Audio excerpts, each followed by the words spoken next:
নমস্কার, মাননীয় সদস্যগণ, এখন প্রশ্ন উত্তর করব। আজকের কার্যসূচিতে সংশ্লিষ্ট দপ্তরে ভারপ্রাপ্ত মাননীয় মন্ত্রীগণ কর্তৃক উত্থাপনের জন্য তারকা চিহ্নিত প্রশ্নগুলি মাননীয় সদস্যগণ আমার কাছে উল্লেখ করেছে। আমি পর্যায়ক্রমে মাননীয় সদস্যগণ নাম রাখতে তিনি তার নামের পাশে উল্লেখিত নাম্বার জানালে সংসদ দপ্তরে মাননীয় মন্ত্রীগণ মৌখিক উত্থাপন করবেন। শ্রী শম্ভুলাল চাকমা মহোদয়।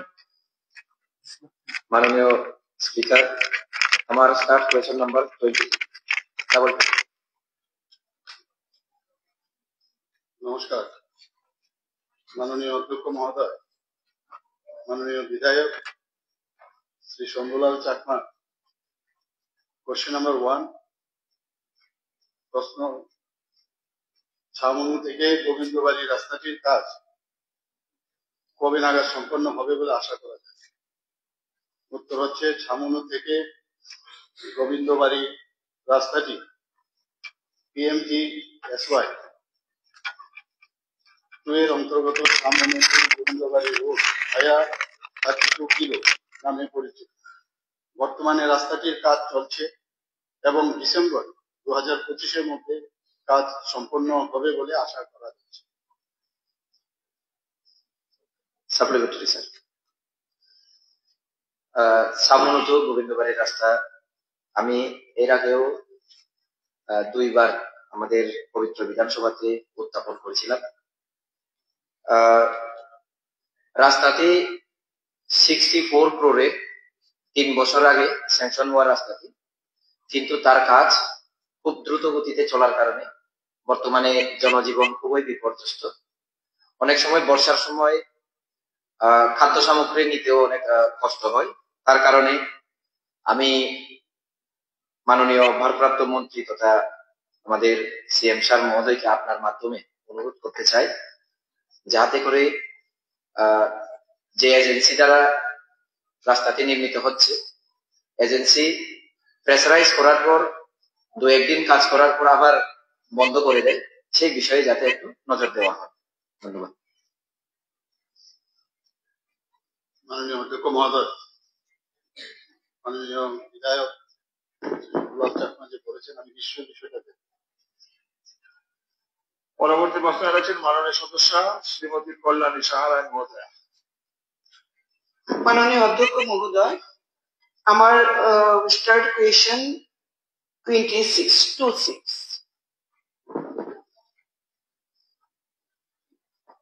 মাননীয় অধ্যক্ষ মহোদয়, মাননীয় বিধায়িকা শ্রীমতী কল্যাণী সাহা রায়। প্রশ্ন 1, ধর্মনগরে অবস্থিত দুর্গাপুর রেলওয়ে লেভেল ক্রসিং এর রাস্তা থেকে কামেশ্বর অব্দি উড়ালপুল নির্মাণ করার কোন পরিকল্পনা সরকারের আছে কিনা? উত্তর হচ্ছে, ধর্মনগরে অবস্থিত দুর্গাপুর রেলওয়ে লেভেল ক্রসিং এর রাস্তা থেকে কামেশ্বরী অবধি যে পূর্ত দপ্তর সড়ক ও সেতু কর্তৃক উড়ালপুল নির্মাণ করার কোন পরিকল্পনা নাই। প্রশ্ন 2, থাকিরে কবে নাগাদ হবে বলে আশা করা যায়? উত্তর, 1 নম্বর প্রশ্নের উত্তরের সাপেক্ষে এই প্রশ্ন আসে না। মাননীয় অধ্যক্ষ মহোদয়, বর্তমানে অবস্থা সম্পর্কে মাননীয় মুখ্যমন্ত্রী উত্তর দিয়েছেন। বিষয়টি হচ্ছে, কিছুদিন আগে আমার বিভিন্ন কাজে ধর্মনগর যাওয়ার সৌভাগ্য হয়, কিন্তু পরিতাপের বিষয়, ধর্মনগর দিয়ে আমি আমার গন্তব্যস্থলে যখন যাচ্ছিলাম, সেটা আমার দুর্গাপুর রেলওয়ে লেভেল ক্রসিং করে যেতে হয়েছে। আমি ঘড়ি ধরে এখানে 22 মিনিট আমাকে অপেক্ষা করতে হয়েছে। শুধু তাই নয়, এই অপেক্ষার মাঝে আমার সামনে অন্তত গোটা 15 গাড়ি ছিল, আমার পেছনে আমি তাকিয়ে দেখি আমার ঘুরে যাওয়ার কোনো বন্দোবস্ত নেই, আমার পেছনেও প্রায় 15-20টি গাড়ি, সেখানে গাড়ি, টমটম, অটো রিক্সা মানে ওই লেভেল ক্রসিং এ আটকে ছিল। খবর নিয়ে জানতে পারলাম যে কামেশ্বরও সেম অবস্থা, এই লেভেল ক্রসিং এর কারণে কামেশ্বরও ওই পরিমাণ ট্রাফিক জ্যাম ছিল। সেখানেও বাস, অটো, অন্যান্য গাড়ি এবং টোটো পর্যন্ত অপেক্ষমান ছিল লেভেল ক্রসিং এর জন্য।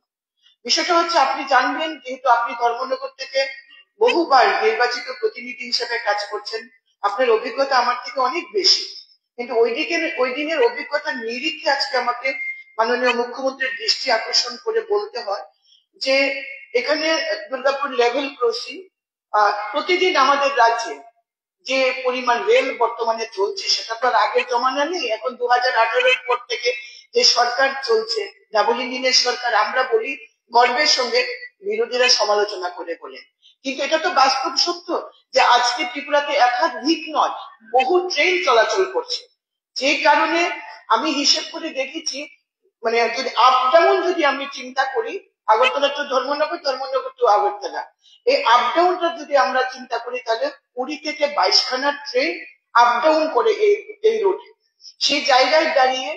এবং এই যে দুর্গাপুর রেলওয়ে লেভেল ক্রসিং, তার উল্টো দিকে আছে অয়েল ডিপো, আপনি জানেন অয়েল ডিপো রয়েছে, এবং সেই রাস্তা দিয়ে যখন গাড়ি ট্রেন চলাচল করতে গিয়ে যখন লেভেলটা ক্রসিং হয় না, বন্ধ থাকে, তখন প্রচুর পরিমাণে গাড়ি যানজট হয়। এই যানজট মুক্ত রাখার জন্য আমার দাবি, রাজ্য সরকারের কাছে আমার অনুরোধ, মাননীয় মুখ্যমন্ত্রীর কাছে অনুরোধ, একটা উড়াল পুল যদি নির্মাণ করা হয়।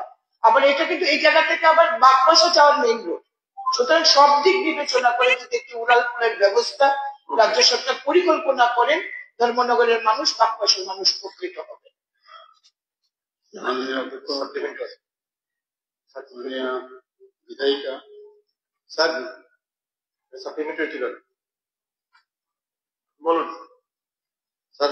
মাননীয় বিধায়িকা যে ডিমান্ডটা রেখেছে, এটা সময়ের সঙ্গে খুবই গুরুত্বপূর্ণ। উনি যেটা বলেছেন যানজট হচ্ছে, তা সত্যি এটা ধর্মনগরবাসীর জন্য খুব নেগেটিভ। যানজট ছাড়া যখন কলেজ টাইম এবং স্কুলের টাইম হয়, যখন মালগাড়িগুলি আসে, তো অনেক সময় কলেজ এবং স্কুলে পরীক্ষার সময় ছেলেমেয়েরা যানজটে আটকাবার জন্য ঠিক মতো বুঝতে পারে না। সেই জন্য এটা আমারও ডিমান্ড থাকবে, এখানে একটা উড়াল পুল জরুরি। স্যার, আমার একটা এটার সঙ্গে একটু সাপ্লিমেন্টারি 2 লাইন। আরে 2 লাইন স্যার, দুটো হয়ে গেছে। 2 লাইন না না না বলো না না, এটা তো একটা ম্যাডাম বললেন সাপ্লিমেন্টারি, একটা শোনেন বললেন সাপ্লিমেন্টারি, না একের মধ্যে আর 4 জন মধ্যে হবে না, হয় না, দুটোর বেশি হবে না প্লিজ মাননীয় মুখ্যমন্ত্রী মহোদয়। মাননীয় অধ্যক্ষ মহোদয়, এখানে যে প্রশ্নটা এসছে যে রেলওয়ে এই যে level crossing, railway level crossing, এগুলো আসলে স্টেট গভর্নমেন্ট করে না, এগুলো করে রেলওয়ে দপ্তর। এবং এই বিষয়টা আগেও আমি জেনেছি, ওখান থেকে অনেক কমপ্লেন আমার কাছে দেওয়া হয়েছে, এবং আমরা রেলওয়ে দপ্তরকে এর জন্য কিন্তু চিঠিও দিয়েছি। এখানে আমার কাছে রেলওয়ে দপ্তরের যে চিঠি এখানে আমার দেওয়া আছে। তো আমরা রেলওয়ে দপ্তরকে বারবার বলছি যেন ওনারা তাড়াতাড়ি এই কাজটা করেন। পরবর্তী প্রশ্নকর্তা হচ্ছেন শ্রী অভিষেক Debray. My admitted question is star 27 and star 169. No, একটা করবেন, একটা, যে কোনো একটা। 27. মাননীয় অধ্যক্ষ মহোদয়, মাননীয় বিধায়ক শ্রী অভিষেক দেবরায় প্রশ্ন 1, মাতাবাড়ি বিধানসভার অন্তর্গত গর্জি এবং মহারানী পুলিশ ফাঁড়িগুলিতে নতুন পুলিশ ব্যারাক নির্মাণের সরকারের কোনো পরিকল্পনা আছে? উত্তর হচ্ছে মাতাবাড়ি বিধানসভার কেন্দ্রের অন্তর্গত গর্জি পুলিশ ফাঁড়িতে 2024-25 অর্থ বছরে একটি ব্যারাক নির্মাণ করা হয়েছে এবং মহারানী পুলিশ ফাঁড়িগুলিতে একটি পুলিশ ব্যারাক বিদ্যমান রয়েছে। অতএব মাতাবাড়ি বিধানসভা কেন্দ্রের অন্তর্গত উক্ত পুলিশ ফাঁড়িগুলিতে নতুন করে কোনো পুলিশ ব্যারাক নির্মাণ করার পরিকল্পনা অন্তত সরকারের নেই। প্রশ্ন 2, যদি থাকে তবে কবে নাগাদ বাস্তবায়িত করা হবে? উত্তর হচ্ছে 1 নম্বর প্রশ্ন উত্তরের পরিপ্রেক্ষিতে এই প্রশ্ন প্রযোজ্য। মাননীয় অধ্যক্ষ মহোদয়, আমাদের গর্জিতে যে পুলিশ ব্যারাকটি আছে এটা মেনটেনেন্স করা হয়েছে, এটার অবস্থা খুবই সংকটজনক। পাশাপাশি মহারানীতে বিদ্যমান যেটি আছে সেটির মধ্যেও মানে পুলিশ যারা থাকে আমি ভিজিট করে দেখেছি, সেখানেও অবস্থাটা সেরকম ভালো নেই। পাশাপাশি কাকরাবন যে আমাদের থানা আছে ওখানেও তাদের কোয়ার্টার গুলোর অবস্থা বাজে। তো এটা যদি একটু দেখে উদ্যোগ গ্রহণ করা হয় তাহলে মনে হয় ভালো হবে সবার জন্য। মাননীয় অধ্যক্ষ মহোদয়, মাননীয় বিধায়ক যে বিষয়টা বলেছেন এই বিষয়ে আপনার মাধ্যমে অবগতির জন্য জানাচ্ছি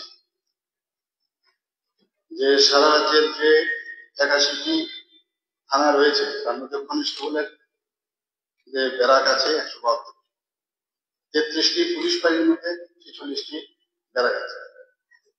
ব্যারাক হচ্ছে থানা এবং পুলিশ ফাঁড়ির কমপ্লেক্সের ভিতরে একটা আবাসস্থল, যেখানে সংশ্লিষ্ট থানা বা পুলিশ ফাঁড়িতে নিয়োজিত যারা কনস্টেবলরা আছেন তাদের থাকেন। বিগত 2024-25 অর্থ বছরে থানা, পুলিশ ফাঁড়ি এবং এই পুলিশ ব্যারাক যে সংস্কার বাবদ এখন অব্দি প্রায় 7 কোটি 45 লক্ষ টাকা উপরে খরচ হয়েছে, বরাদ্দ রাখা হয়েছে।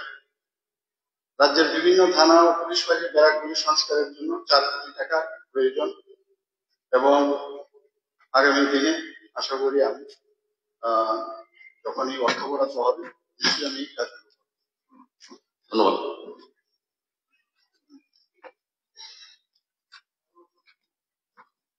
পরবর্তী প্রশ্ন করতে হচ্ছে শ্রীমতী অন্তরা সরকার দেন। মাননীয় অধ্যক্ষ মহোদয়, আমার স্টার্ট কোয়েশন 111। নমস্কার মাননীয় অধ্যক্ষ মহোদয়, মাননীয় বিধায়ক অন্তরা সরকার দেব মহোদয়, প্রশ্নটা হলো কমলাসাগর বিধানসভা কেন্দ্রে মধুপুর দ্বাদশ শ্রেণী বিদ্যালয় মাঠটিকে উন্নতিকরণ করা এবং গ্যালারি সহ আধুনিক মাঠ করার কোন পরিকল্পনা দপ্তর আছে?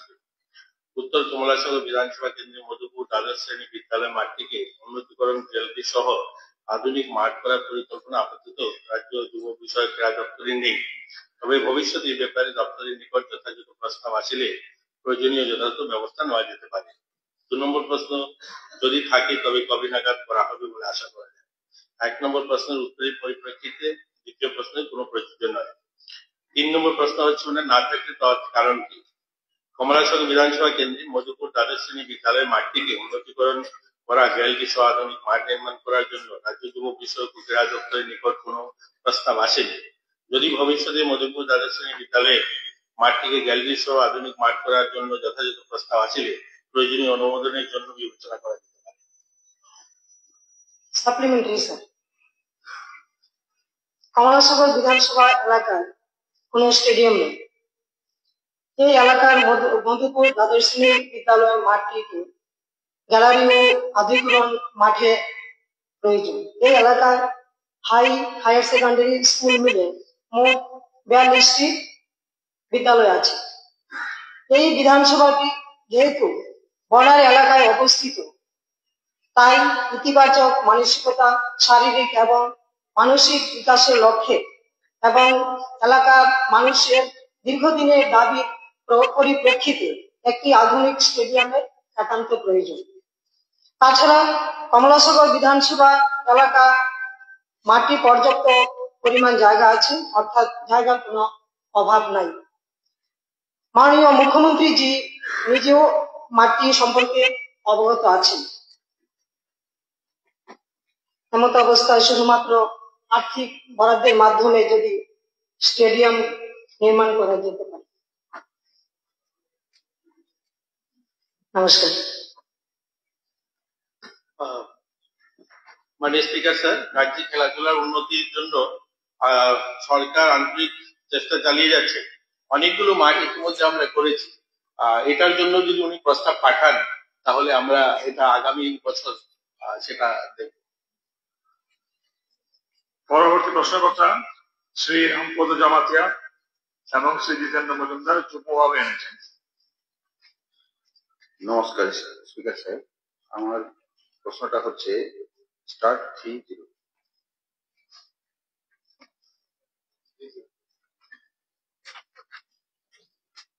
মাননীয় অধ্যক্ষ মহোদয়, মাননীয় বিধায়ক যৌথভাবে প্রশ্নটা করেছেন শ্রী রামপদ জমাতিয়াজি, মাননীয় বিধায়ক শ্রী জিতেন্দ্র মজুমদার।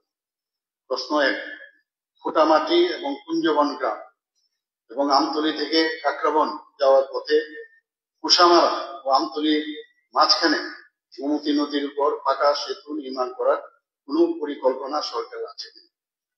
উত্তর, ফুটামাটি ও কুঞ্জবন গ্রাম এবং আমতলী থেকে কাকরাবন যাওয়ার পথে কুশামারা ও আমতলীর মাঝখানে গোমতী নদীর উপর পূর্ত দপ্তর সড়ক ও সেতু কর্তৃক পাকা সেতু নির্মাণ করার কোন পরিকল্পনা আপাতত নেই।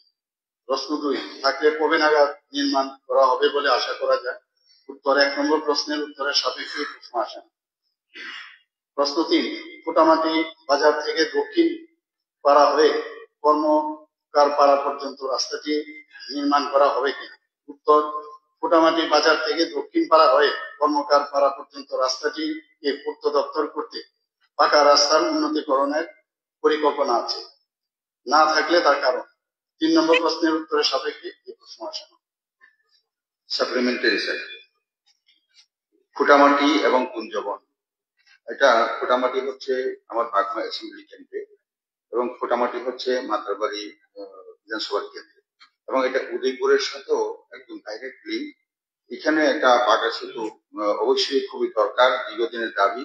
এটা করা হলে পর ওই দিক থেকে অর্থাৎ গোমতীর অপর পার থেকে বিভিন্নভাবে সবজি চাষ যারা আছেন তারা অতি সহজে এই উদয়পুর বাজারে ওনারা বিক্রি করতে পারবেন এবং তারাও অনেকেই যারা সবজি বিক্রেতা তারাও যারা উদয়পুরে বিক্রি করেন ওনারাও মোটামুটি গিয়ে ওখানে সবজি সবজি কেটে নিয়ে আসতে পারবেন এবং বাকি সমস্তগুলি খুব শর্ট হবে। তার জন্য আবেদন রইল এটা যাতে অতি সত্বর অবশ্যই যাতে করা হয়, এটা খুবই প্রয়োজনীয় দাবি, এটি আমার দাবি রইল। সাপ্লিমেন্টারি স্যার, কাকরাবন বিধানসভার আমতলী, গর্জনমুড়া, হবরা এবং শালগড়ার একটা বিরাট অংশ। কাকরাবন যেহেতু বিধানসভার হেডকোয়ার্টার, সেখানে যাওয়ার জন্য এই সেতুটি অত্যন্ত প্রয়োজন। কারণ এখন যদি যেতে হয় কাকরাবন তাহলে জামজুড়ি হয়ে ঘুরে প্রায় 15 কিলোমিটার ঘুরে যেতে হয়, আর যদি এই ব্রিজটি হয়ে যায় তাহলে 3 থেকে 4 কিলোমিটারের মধ্যে তারা আসা যাওয়া করতে পারবে। এটা 1। 2 নম্বর কথা হচ্ছে এখানে একটা ঝুলন্ত ব্রিজ আছে, প্রতি 1-2 বছর পর পরে এটা সংস্কার করতে হয়, প্রচুর টাকা খরচ হয়। আর যদি পাকা রাস্তাটা নির্মাণ হয়ে যায় তাহলে বারবার এই ঝুলন্ত ব্রিজের সংস্কারের ব্যাপারটাও থাকবে না। আর ওই এলাকার মানুষের আরেকটা দিক হচ্ছে কাকরাবন থেকে কুশামারা হয়ে রাস্তাটা যদি এই ব্রিজটা হয়ে যায় তাহলে আগরতলা যাওয়ার পথেও অনেক শর্টকাট হয়ে যাবে এই রাস্তাটা ব্যবহার করে। এই সেতুটা গুরুত্বপূর্ণ। সুতরাং মাননীয় অধ্যক্ষ মহোদয়, আমি আবেদন করবো এটা বিবেচনা করার জন্য। ধন্যবাদ। মাননীয় অধ্যক্ষ মহোদয়, এখানে ফুটামাটি বাজার থেকে দক্ষিণ পাড়া হয়ে কর্মকার পাড়া পর্যন্ত ব্রিক্স রোড রাস্তা, যার দৈর্ঘ্য 1.60 কিলোমিটার, গড় প্রশস্ততা 2.50 মিটার। রাস্তাটি নির্মাণের জন্য ডিপিআর তৈরি করা হয়েছে এবং তার জন্য যে প্রজেক্ট কস্ট ধরা হয়েছে 496.81 লক্ষ টাকা, ডিপিআর এর অনুমোদন সহ প্রয়োজনীয় জমি এবং অর্থের সংস্থান সাপেক্ষে পরবর্তী পর্যায়ে উক্ত রাস্তাটি কাজ হাতে নেওয়া যাবে বলে আশা করা যায়। তাছাড়া অলরেডি মাননীয় বিধায়ক জিতেনবাবু বলেছেন যে সেখানে একটা স্টিল ব্রিজ আছে এবং সেখানে স্টিল ব্রিজের মাধ্যমে লোকজন পায়ে হেঁটে এবং টু হুইলার দিয়ে চলাচল করতে পারে। এছাড়া ফুটামাটি গ্রাম পঞ্চায়েত এবং উদয়পুর শহরের মধ্যে যোগাযোগ রক্ষাকারী ভারী যান চলাচলের জন্য পূর্ত দপ্তর কর্তৃক দুটি পাকা রাস্তা আছে। একটা হচ্ছে ফুটামাটি হইতে উদয়পুর পুরাতন মোটর স্ট্যান্ড, আর একটা ফুটামাটি হইতে পুরাতন মোটর স্ট্যান্ড।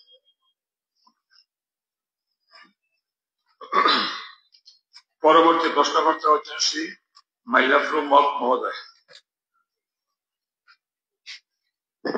মাননীয় স্পিকার স্যার, আমার অ্যাডমিট কোয়েশ্চেন নাম্বার স্টার্ট 3-4।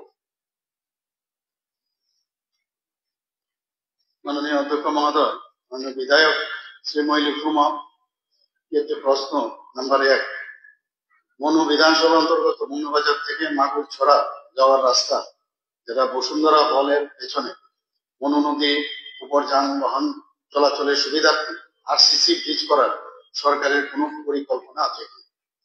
উত্তর, মনু বিধানসভা অন্তর্গত মনুবাজার থেকে মাগুর ছড়া যাওয়ার রাস্তা মনু নদীর উপর যানবাহন চলাচলের সুবিধার্থে আরসিসি ব্রিজ করার পরিকল্পনা আছে। প্রশ্ন, থাকলে কবে নাগাদ শুরু করা যাবে বলে আশা করা?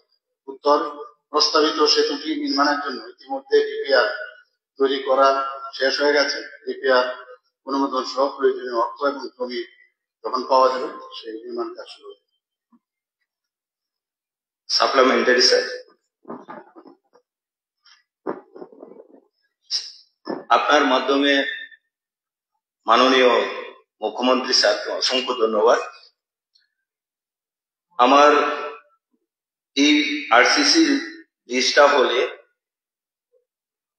আমাদের প্রায় 6 থেকে 7টা গ্রাম এবং ডিসি এলাকায় এবং সঙ্গে আমাদের রূপাইছড়ি আরডি ব্লক, যেখানে আমাদের মাগুরছড়া এলাকায় বিস্তীর্ণ আমাদের যেখানে কৃষি প্রধান এলাকায়, যার কারণে এই ব্রিজটা হলে বিশেষ করে যেটা আমাদের যান চলাচল, যেখানে আমাদের বিভিন্ন সবজি থেকে শুরু করে সেগুলি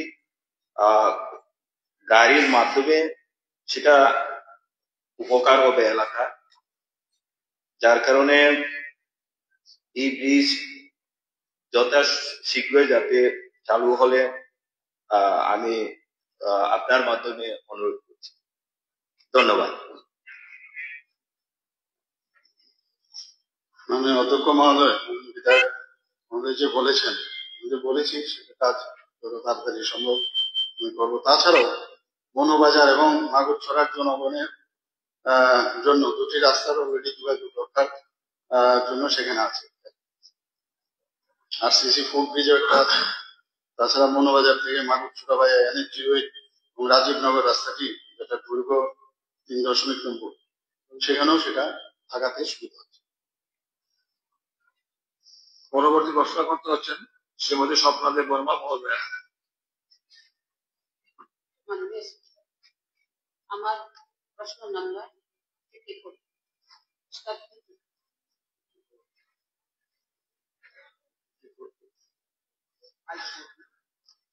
54. মাননীয় অধ্যক্ষ মহোদয়, মাননীয় বিধায়িকা শ্রীমতী স্বপ্নাদেব বর্মা মহোদয়ার প্রশ্ন নম্বরে 11 মান্দায় বিধানসভা এলাকায় রেভিনিউ সার্কেল করার জন্য কোন পরিকল্পনা আছে? উত্তর হচ্ছে আপাতত নেই। প্রশ্ন 2, থাকলে কবে নাগাদ করা হবে বলে আশা করা যায়?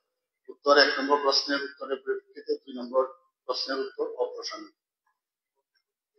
সাপ্লিমেন্টারি স্যার,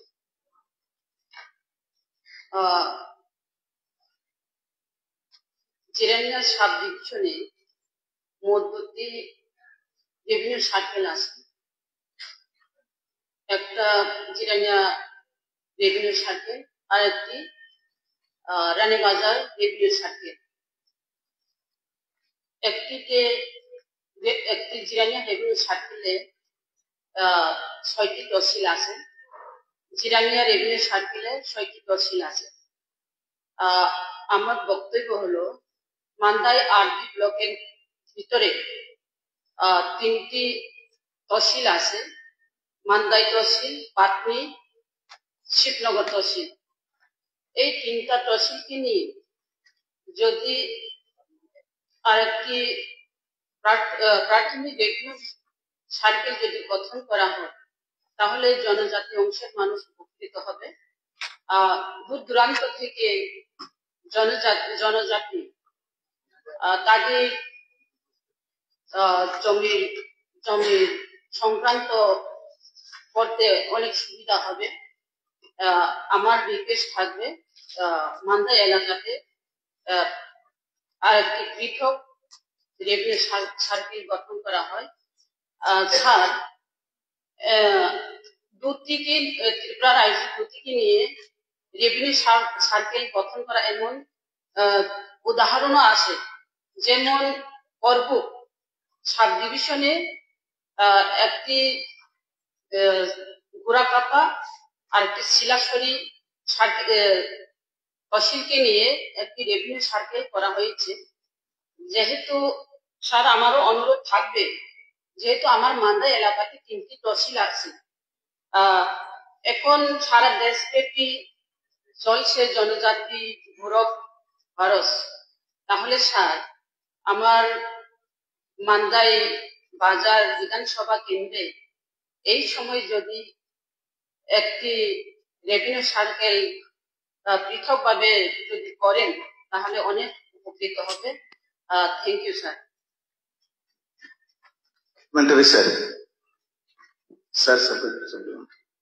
স্যার, মাননীয় স্পিকার স্যার, সোনামুড়া সাব ডিভিশনের মধ্যে একটাই রেভিনিউ সার্কেল আছে যেটা সোনামুড়াতে অবস্থিত। তো তাই আমাদের বক্সনগরে 3টা আছে, তহসিল আছে। একটা হলো মতিনগর, একটা হলো বক্সনগর, একটা হলো ভেলুয়ারচর। তো তাই ভেলুয়ারচরের যে তহসিলটা এবং বক্সনগর তহসিল থেকে সোনামুড়া যে রেভিনিউ সার্কেলটার দূরত্ব প্রায় 40 কিলোমিটার। তো তাই বক্সনগরে যদি একটা রেভিনিউ সার্কেল করা হয় তাহলে বক্সনগরের মানুষ অত্যন্ত উপকৃত হবে। তাই আপনার মাধ্যমে মাননীয় দপ্তরের মন্ত্রী মহোদয় অর্থাৎ ত্রিপুরার জনপ্রিয় মুখ্যমন্ত্রীকে আমি অনুরোধ করব বক্সনগরের মধ্যে যেন একটা রেভিনিউ সার্কেল করা হয়। ধন্যবাদ স্যার।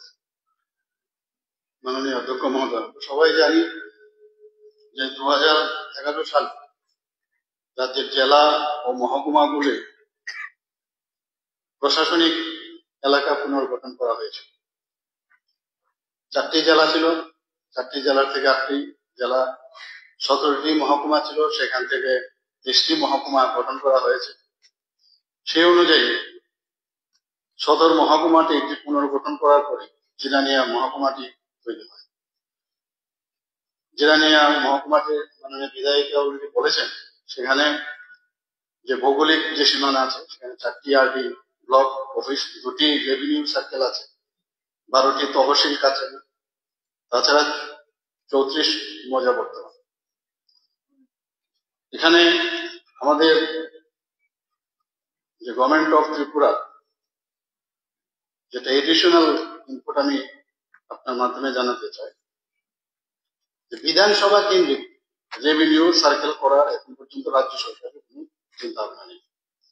তাছাড়া ভৌগোলিক আয়তনের দিক দিয়ে যদি আমরা দেখি, ত্রিপুরা একটি ক্ষুদ্র রাজ্য, তাই সীমিত আয়তনের কথা যদি আমরা বিবেচনা করি, বর্তমান সময়ে সরকারের রেভিনিউ সার্কেল পুনর্গঠন সংক্রান্ত কোনো পরিকল্পনা আপাতত নেই।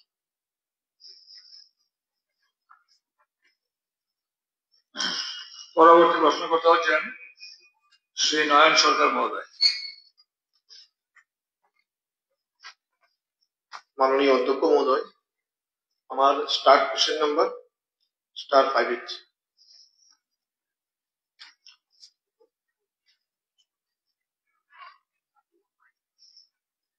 মাননীয় অধ্যক্ষ মহোদয়, মাননীয় বিধায়ক শ্রী নয়ন সরকার মহোদয়ের প্রশ্ন নম্বরে 2025-26 ইংরেজি অর্থ বছরে রাজ্যে নতুন করে কোনো ফায়ার সার্ভিস স্টেশন স্থাপন করার পরিকল্পনা করতে পারে?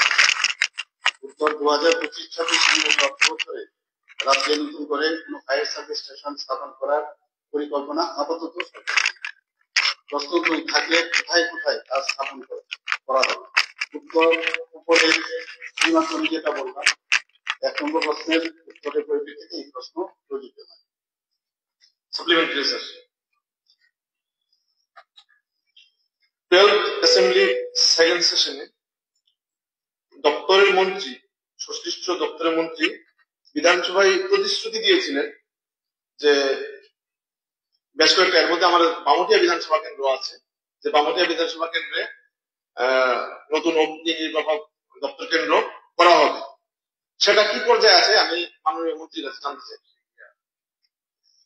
সাপ্লিমেন্টারি।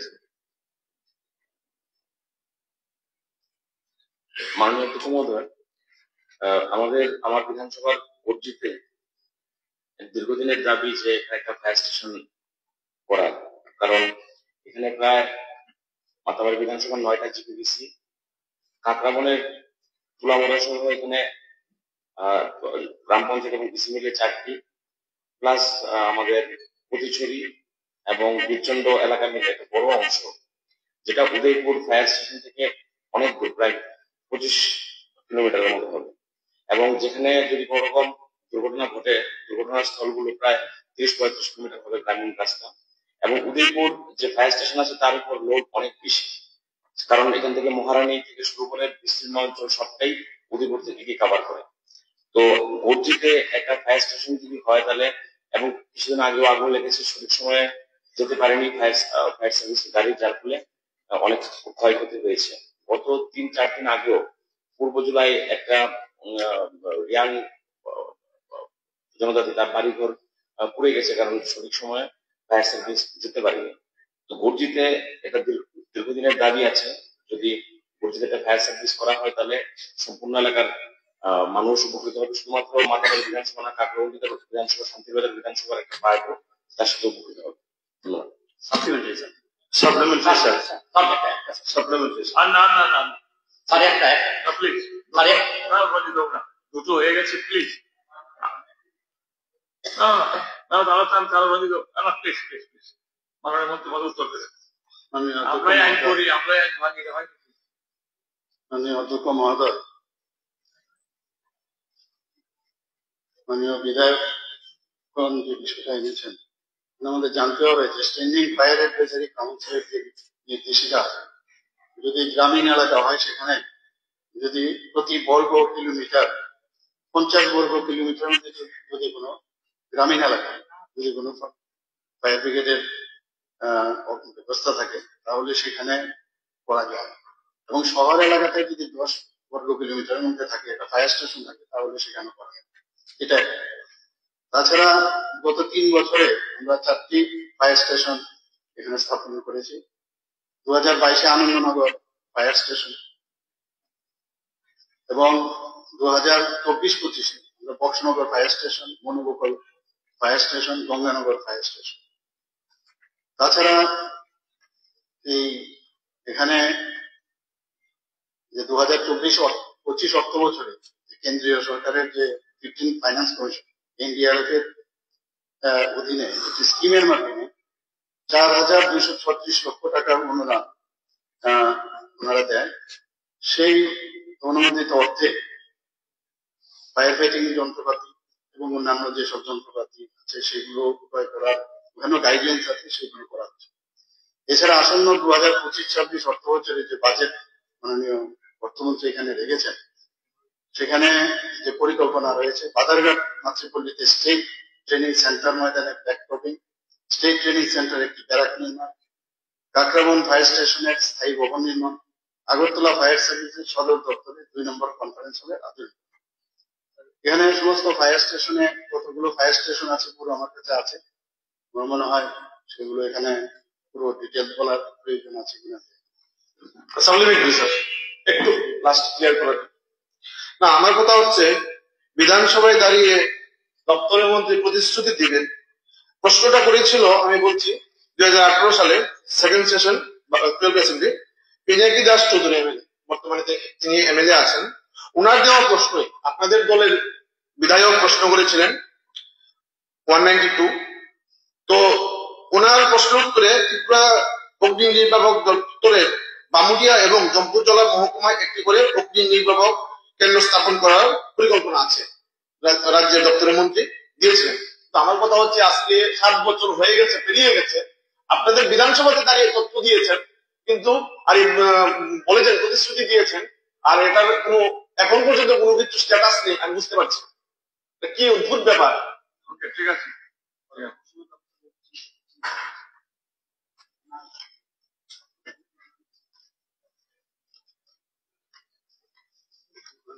মহোদয়, আমি জানি না ডিটেলস আমার কাছে এখন তো আমি বলতে পারবো না, যদি থাকে আপনি আমার জাস্ট লিসেন থাকলে আমি দেখবো নিশ্চয়ই। আর মানে আমরা তো করছি না এরকম না, একটা একটা করে আমরা প্রায়োরিটি দিচ্ছি, আমরা করছি, নিশ্চয়ই আপনার তো হবে, ওয়েট চিন্তা করার বিষয় না।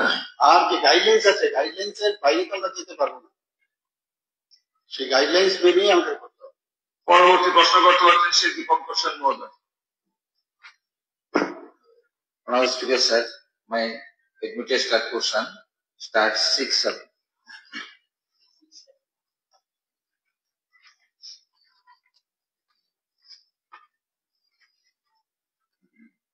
মাননীয় অধ্যক্ষ মহোদয়, মাননীয় বিধায়ক শ্রী দীপঙ্কর সেন মহোদয়ের প্রশ্ন নম্বর 1, यहाँ की সত্যি বিশ্রামগঞ্জ, সোনামুড়া, কাশারি, জর্জরি, ঋষ্যমুখ হয়ে শ্রীনগর পর্যন্ত বর্তমান রাস্তাটি যোগাযোগের জন্য জাতীয় সড়কে রূপান্তরের পরিকল্পনা কেন্দ্রীয় সরকারের কাছে পাঠানোর উদ্যোগ রাজ্য সরকার গ্রহণ করতে যাচ্ছে।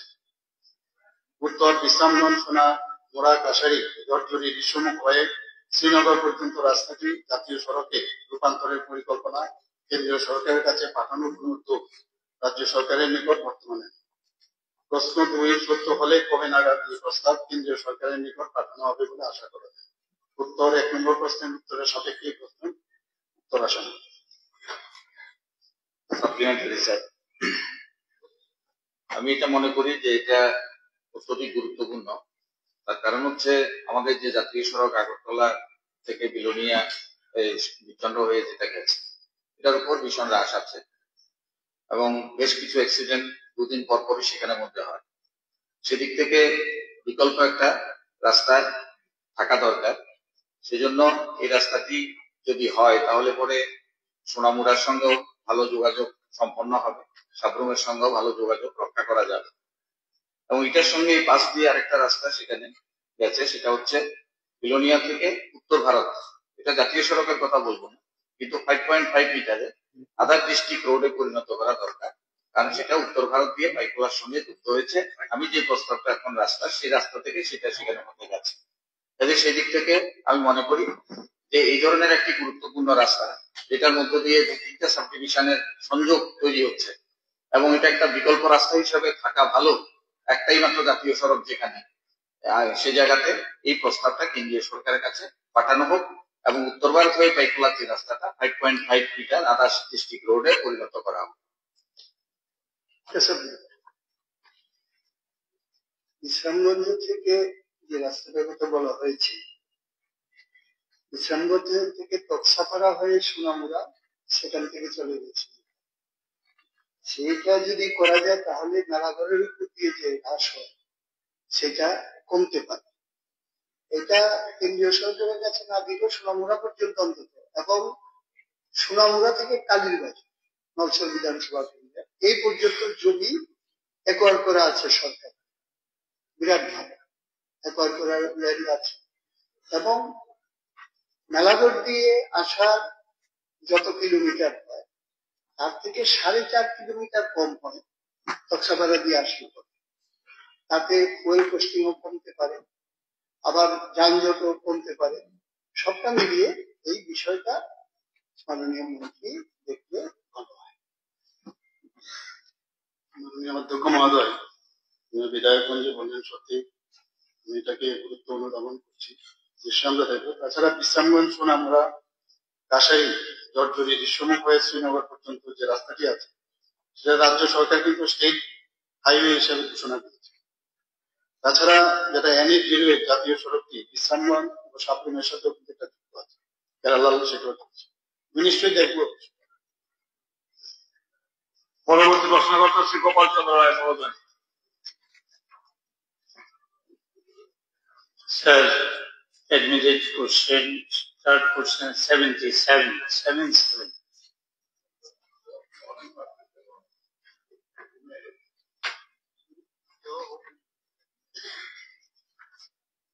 মাননীয় অধ্যক্ষ মহোদয়, মাননীয় বিধায়ক শ্রী গোপাল চন্দ্র রায় মহোদয়ের প্রশ্ন 1, বর্তমানে ত্রিপুরায় ক্রিমিনাল কেসের পানিশমেন্টের পার্সেন্টেজ কত?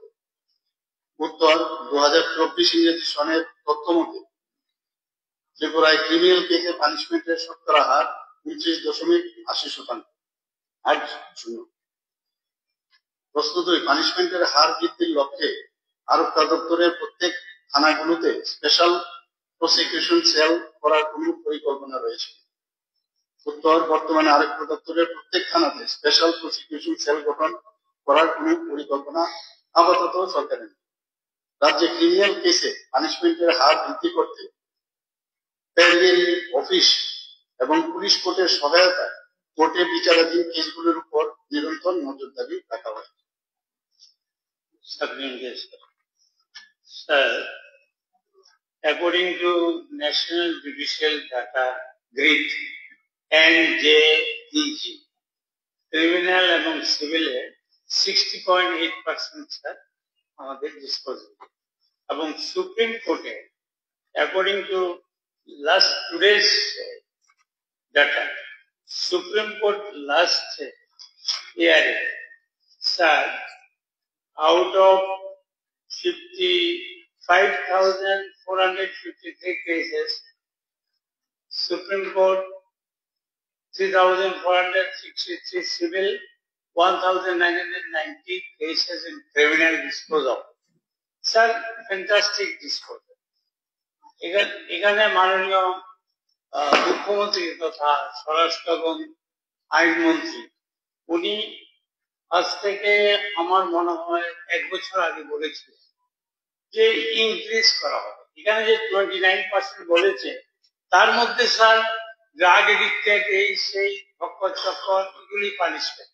অ্যাকচুয়ালি মার্ডার, রেপ এবং বিভিন্নভাবে বড় বড় ক্রাইমের বিচারটা দীর্ঘায়িত হচ্ছে।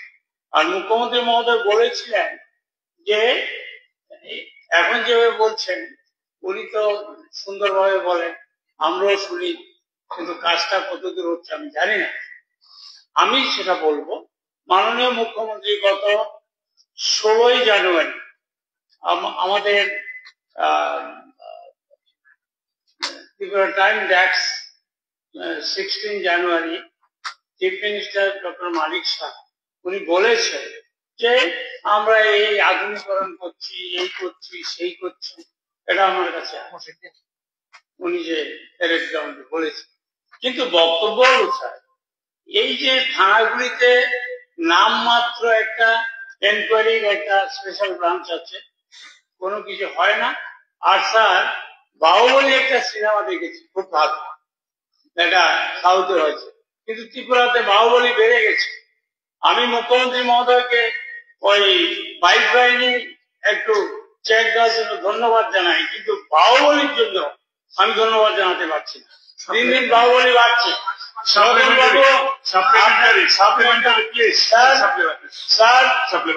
আমি একটা বলি, আপনার জায়গাটা আসছি স্যার, এটা রিলেভেন্ট।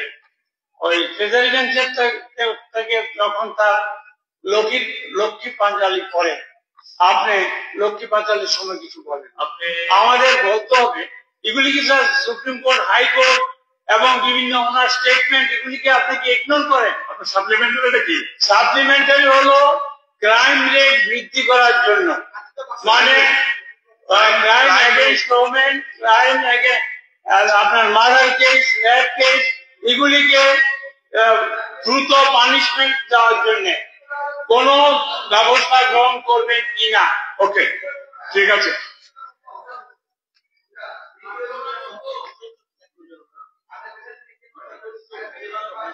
এই যে ব্যবস্থা নেওয়াটা গোপাল বাবু, মাননীয় গোপাল বাবু, ব্যবস্থা নেবে তো তদন্ত কমিটি, পুলিশ, প্রশাসন সকলে মিলে, ঠিক আছে কিনা? নিশ্চয় তো মুখ্যমন্ত্রী বলেছেন, পার্সেন্টেজ বাড়বে কিনা মাননীয় মুখ্যমন্ত্রী বলবেন এর বিষয়ে কি?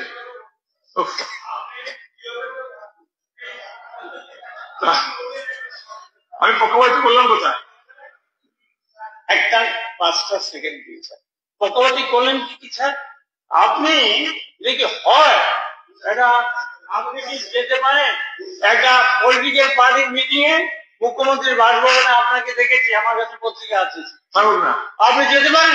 আমি জানি না। না, আপনি জানেন না মানে? আমি জানি না।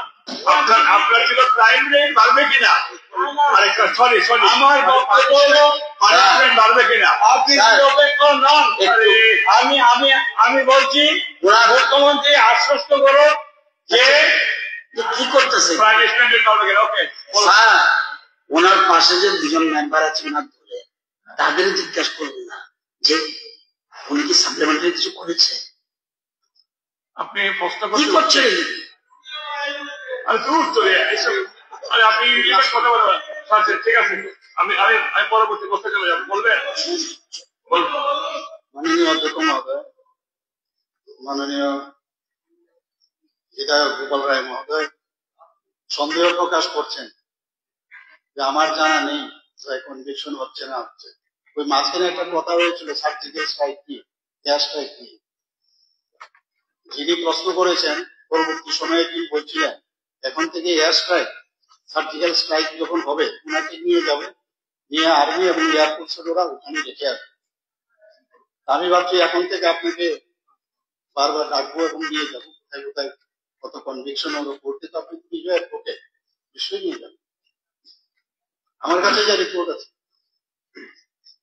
যে বিগত 3 বছরে যে মামলা এখন নথিভুক্ত হয়েছে, dacoity, robbery, burglary, theft, murder, hurt and assault, rioting, kidnapping, female, dowry death, RTA, other miscellaneous। 2022-এ 4,532, 2023-এ 5,002, 2024-এ 4,000 এবং নথিভুক্ত মামলার যে সংখ্যা এখানে আমি বললাম সেই অনুযায়ী চার্জশিট ফাইল হয়েছে 3,548 এবং ফাইনাল রিপোর্ট 892, তদানীন্ত মামলা 92, মামলার বিচার কনভিকশন হয়েছে 650 এবং সাজাপ্রাপ্ত অপরাধীর সংখ্যা টোটাল যদি 22, 23, 24 যদি আমি ধরি 1,596। এই যে পরিসংখ্যানটা আমি দিলাম তাতে করে 2022 ও 23 সনের তুলনায় 2024 সনে যে কনভিকশনের হার সুস্পষ্টভাবে যে বৃদ্ধি পেয়েছে সেটা বোঝা যায়। এবং 22 সনের তুলনায় 24 সনে আমরা কনভিকশনের হার 20% এখানে বেড়েছে এবং 2023 সনের তুলনায় 2024 সনে 21% বৃদ্ধি পেয়েছে। আর আপনি একটা প্রশ্ন এখানে করেছিলেন যে স্পেশাল প্রসিকিউশন সেল সম্পর্কে। আপনি নিশ্চয়ই জানেন যে এর মধ্যে যে আমাদের একটা আইন পাস হয়েছে যে প্রসিকিউশন যাতে আরো শক্ত করা যায়, যাতে করে ভারতীয় ন্যায় সংহিতা 2023, ভারতীয় নাগরিক সুরক্ষা সংহিতা 2023 এবং ভারতীয় সাক্ষ্য অধিনিয়ম 2023, যার জন্য আমাকে গুয়াহাটিতে যেতে হয়েছিল। এই বিষয়ে আমাদের মাননীয় হোম মিনিস্টার সাহেব সেখানে ছিলেন, সমস্ত মুখ্যমন্ত্রীর নির্দেশে সেখানে আমিও এই বিষয়ে ত্রিপুরাতে কি কি আমরা করেছি তার বিস্তারিত তথ্য সেখানে আমার দিতে হয়েছে। তো এর জন্য আমাদের এখানে যাতে এই ধারাগুলো সুষ্ঠু প্রয়োগ করা যায়, 8টি জেলার মধ্যে আমরা deputy director of prosecution office আমরা গঠন করছি। এর মধ্যে 70টি বিভিন্ন ক্যাটাগরিতে আমরা যে কত কনসার্ন এই বিষয়ে প্রসিকিউশন যাতে প্রপারলি হয় তার জন্য 70টা পোস্ট আমরা অলরেডি ক্রিয়েট করেছি। Deputy director, assistant director, office superintendent, head clerk, upper division clerk, lower division clerk, record keeper, librarian, রুকি এবং আমরা চাই যে প্রসিকিউশনটা প্রপারলি হোক। এতদিন ধরে কিন্তু ছিল না,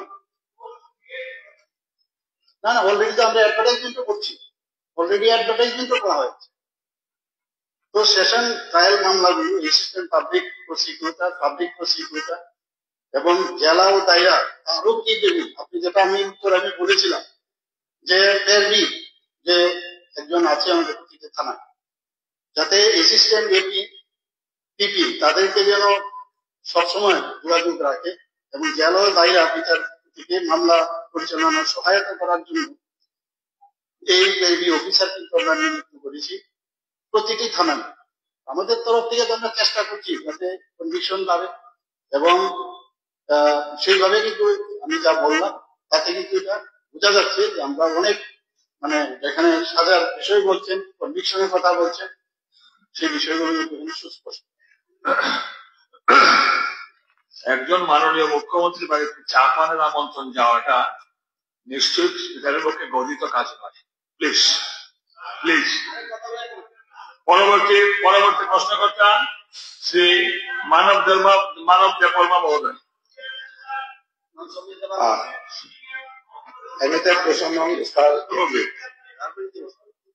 কত নম্বর? 88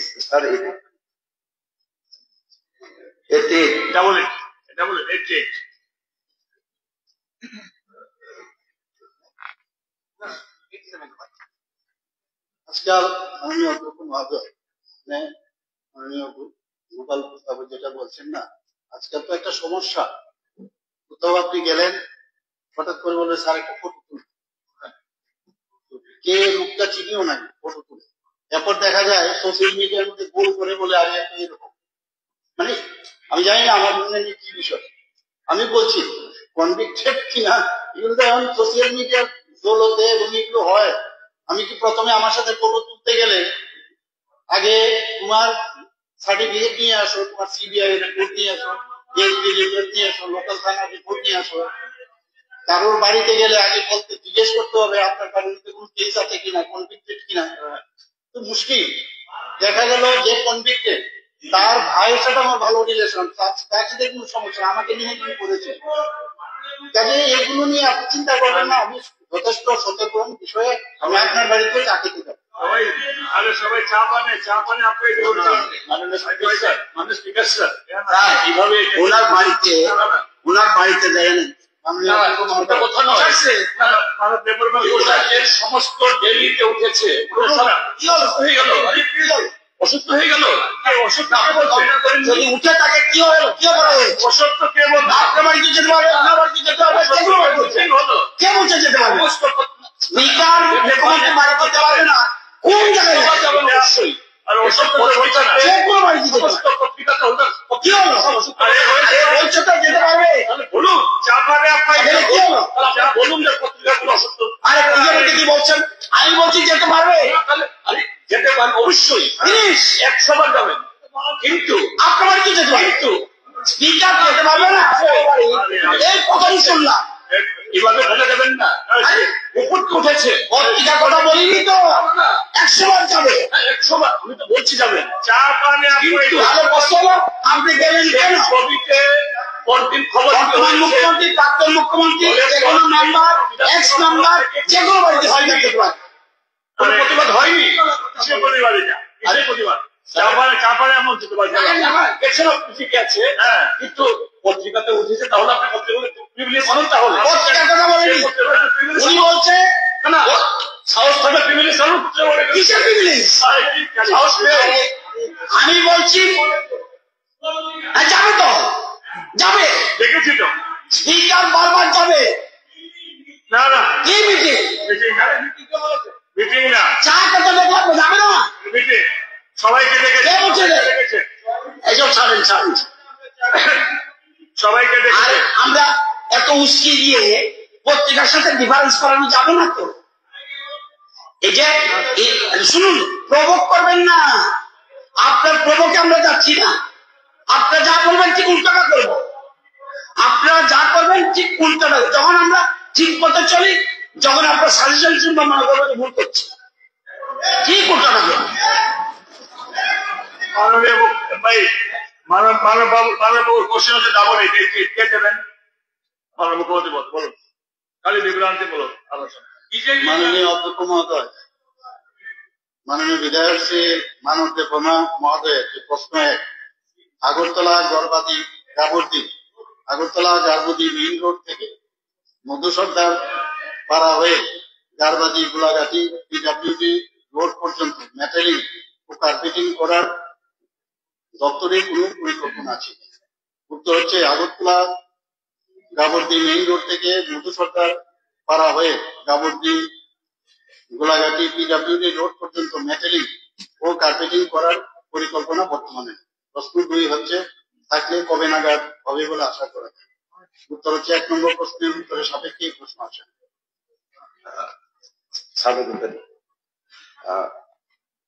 গাবর্দি থেকে গোলাঘাটি যাওয়ার রাস্তা প্রায় 8 কিলোমিটার হবে।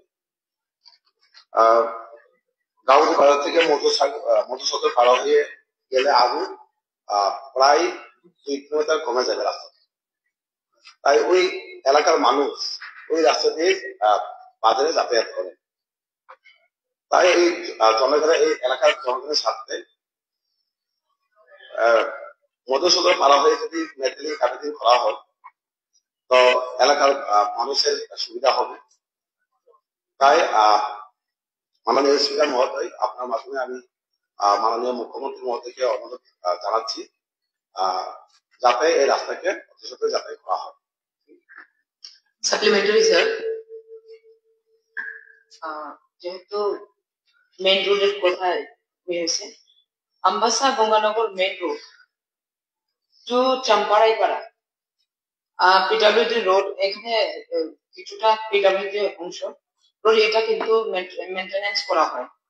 কিন্তু স্যার একটা আমি বলতে চাই, চাকমা বেশি গত বছর 2023 বিধানসভা লোকসভাতেও পুরাটা বেশি ভোট বয়কট করা হয়েছে রাস্তার ব্যাপারে।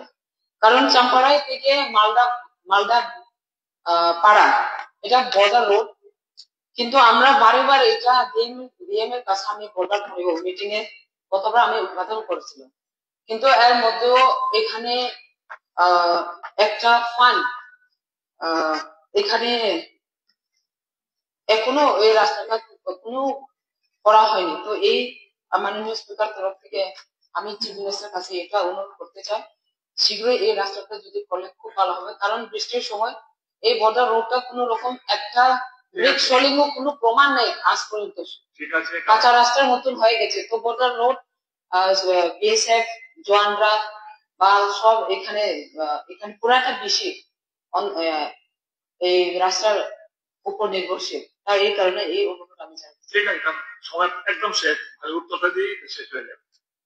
মাননীয় অধ্যক্ষ মহোদয়, বিধায়ক যে বিষয়টা বলেছেন, আমি আরো বেশি এটার মধ্যে আমি অ্যাড্রেস করবো না। তো আমার কাছে যা রিপোর্ট আছে, বর্তমানে মধুসর্দার পাড়ার বাসিন্দাগণ গোলাঘাটি গাবর্দি গজেন্দ্রনগর হয়ে যে গাবর্দি বাজার এবং টাকারজোলা যাওয়ার আসা যাওয়ার যে রাস্তা, তার মোট দৈর্ঘ্য হচ্ছে 2.80 কিলোমিটার। সেখানে আগরতলা গাবর্দি মেইন রোড থেকে মধুসর্দার পাড়া হয়ে গাবর্দি গোলাঘাটি পিডব্লিউডি রোড পর্যন্ত ব্রিক্সটোল রাস্তাটি জম্পুইজলা ব্লকের অন্তর্গত পিকুয়াজলা কাউন্সিল বিসি, যার অধীনে আছে, তার দৈর্ঘ্য হচ্ছে 1.50 কিলোমিটার এবং গড় প্রশস্ততা হচ্ছে 2.80 মিটার। এই রাস্তাটি তৈরি করা হলে মধুসর্দার পাড়ার বাসিন্দাগণ, আপনি যেটা বলেছেন, আগরতলা গাবর্দি প্রধান সড়কের সঙ্গে এবং গাবর্দি বাজারের সঙ্গে যোগাযোগ সহযোগ, প্রয়োজনীয় ডিপিআর তৈরি সহ ডিপিআর এর অনুমোদন এবং জমি যদি পাওয়া যায় নিশ্চয়ই এটা হাতে। মাননীয় বিধায়িকা যেটা বললেন, আপনি এর আগেও আমি দেখেছিলাম, আপনি নিশ্চয়ই জানেন। আবার আপনাকে ডাকবো, স্পেসিফিক যে বিষয়টা বললেন, আমি একদম ইনস্ট্যান্টলি আমি বিষয়টা নিয়ে কথা বলবো এবং ডাকবো। এখন প্রশ্নোত্তর পর্ব শেষ হলো। যে সমস্ত তারকা চিহ্নিত প্রশ্নোত্তর মৌখিকভাবে দেওয়া সম্ভব হয়নি, সেগুলো সব তারকা চিহ্নবিহীন প্রশ্নগুলো উত্তরপত্র সবার টেবিলে পেশ করার জন্য সংশ্লিষ্ট বিভাগের মানববন্ধনকে অনুরোধ করছি। অধ্যক্ষ মহোদয়, আপনার উত্তরে আপনার মাধ্যমে এই হাউসের মাননীয়, বিশেষ করে মাননীয় মুখ্যমন্ত্রী সহ ট্রেজারি বেঞ্চ এবং সকল সচিবদের একটা গুরুত্বপূর্ণ ব্যাপারে দৃষ্টি আকর্ষণ করতে চাইছি এবং আমার মনে হয় আজকের মধ্যে এটা ইন্টারভিউ করা দরকার।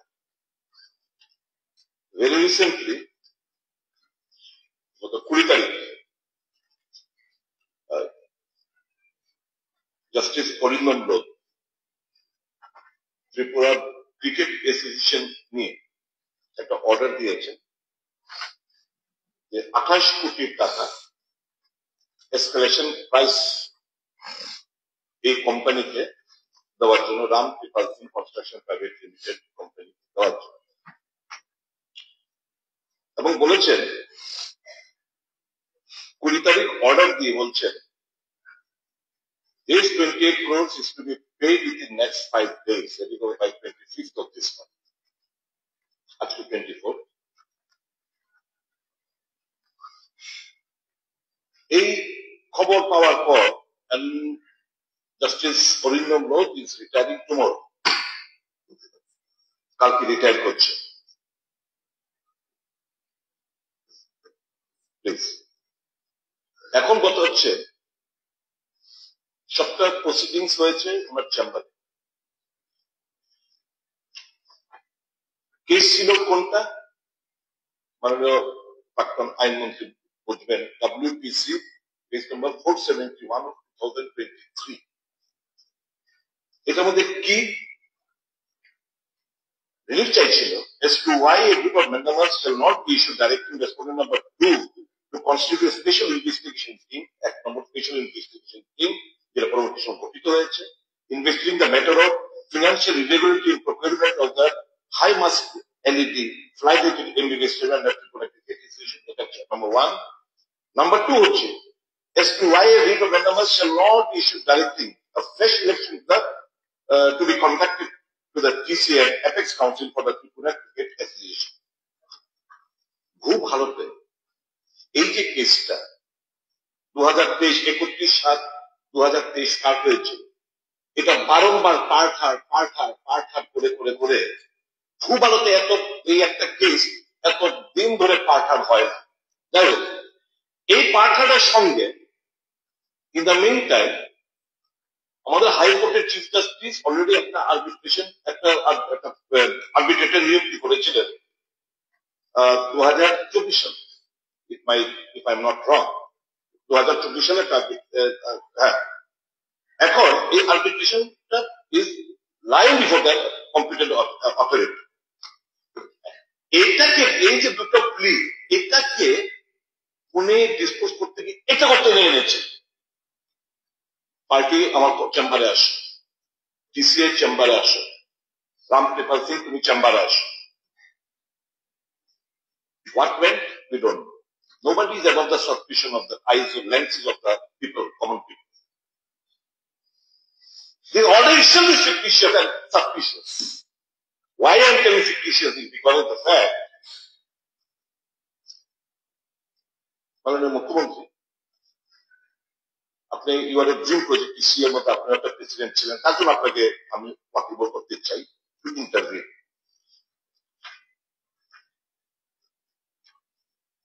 এবার দেখেন 1 point owner order 1.20 given the size, dimension, nature of work, it was further agreed that extra item to work shall be executed by the second party as per requirement and invitation statement standard indicated by the first party at a market rate plus 15% contracted profit including the work of LED high mast cricket stadium lighting. Pertinent to mention here that the second party contractor already brought 432 number of LED lights at the site. The first party has agreed to purchase the high mast lights along with other related আমি বুঝিয়ে দিচ্ছি sir, মূল জিনিস, মূল যে সব টেন্ডারটা হয়েছিল, যে হয়েছিল তখনও তো এই হাই মাস্ট ছিল, কখনো তো তখন ছিল হেলোজেন বাল্ব, হেলোজেন লাইট, এখন এলওজেন লাইট। তাহলে হেলোজেন বাল্ব তো তাকে দেওয়ার কথা, তাহলে যে LED লাইটের টাকাটা হেলোজেন লাইটের টাকাটা তো মাইনাস হইব না, যেহেতু বাদ দিয়ে এই যে হাই মাস্ক হেলোজেন লাইটের ঝুলাই রাখলো না, তো এই হাই মাস্কের মধ্যেই তো হাই মাস্ক যে স্ট্যান্ডটা আপনি দিয়ে দিন না মুখ্যমন্ত্রীকে সরকার। শুনেন স্যার, আজকে চেকটা কেন দিতে যাইতেছে, বহুত মাসের ব্যাপার নবাড়ি ওনার বাড়ি তো ফায়ার এক্সটিংগুইশার রাখতে পারি যাদের বাড়িতে কোন সময় আগুন ধরলে তাকে তো তোলা যাবে অপ্রাসঙ্গিক না I am recovering about the substitute. I am trying to be public money. It is public money and it is the duty of opposition of the public. So now whenever there is a question mark, sir, এলাকে 13 কোটি টাকার মধ্যে 13 কোটি টাকার মধ্যে 2019 সালে 13 কোটি 4.96 ছিল, বাকি টাকা এসকেলেশনে দেওয়া হয়েছিল। তো 19 টাকা এই 28 কোটি টাকা এক্সপ্রেশন 2019 তো 13 কোটি টাকা এক্সপ্রেশন এর মধ্যে 4.96 করোড় রুপি দেওয়া হয়েছিল। আপনি আমার কথা আপনি এখন আমার বক্তব্য স্যার, আমি মাননীয় মুখ্যমন্ত্রী জিনিসটা জানেন প্লিজ, তড়িঘড়ি করে টিসিএ মিটিং শুনেন স্যার, টিসিএ মিটিং তড়িঘড়ি করে টিসিএ রুলস কি 21 দিন আর আন্ডার স্পেশাল সার্কামস্টেন্স 10 দিন, 20 তারিখ মিটিং আগের দিকে মিটিং ছিল, একদিনের মধ্যে এই যে এটা করবরত করে এই অর্ডারটা পাস করেন দেবে টাকাটা কত সিস্টেম তারা হলে গেল গা চেকটা কত তাড়াতাড়ি হ্যান্ড ওভার করে দেবে স্যার। এই money is for the fill of the public, we all are accountable. Okay, এখন কেউ যদি টাকা আত্মসাৎ করে, এখন ওই নামে how am I to be satisfied? উনি তো এখনো how am I to be satisfied? এখনো জাজমেন্ট দিতে পারবে না, তদন্ত করে দেখতে। আমি অনুরোধ করবো মাননীয় মুখ্যমন্ত্রীর টাকা যেন আজকে না দেন, এপ্রিলে কথা বলে আমি order against TCS should file. ঠিক আছে, এবার আপনি স্টপ করুন, আপনি কি করবেন সেটা দরকার নাই। মাননীয় মুখ্যমন্ত্রী আমি ঠিক আছে মাননীয় অধ্যক্ষ মহোদয়, টিসিএ কিন্তু একটা ইন্ডিপেন্ডেন্ট বডি, ইউনো সরকার কি দিয়েছে এর আগে সরকার আমরা এই আগে খেলাধুলার ক্রিকেটের যাতে উন্নতি হয় এর জন্য জমি দিয়েছে। তো এখানে বিসিসিআই এর তত্ত্বাবধানে টিসি সব প্রদেশেই থাকে, এক এক জায়গায় একটা থাকে, অনেক জায়গায় দুটো তিনটে, মহারাষ্ট্রে 3টে অ্যাসোসিয়েশন।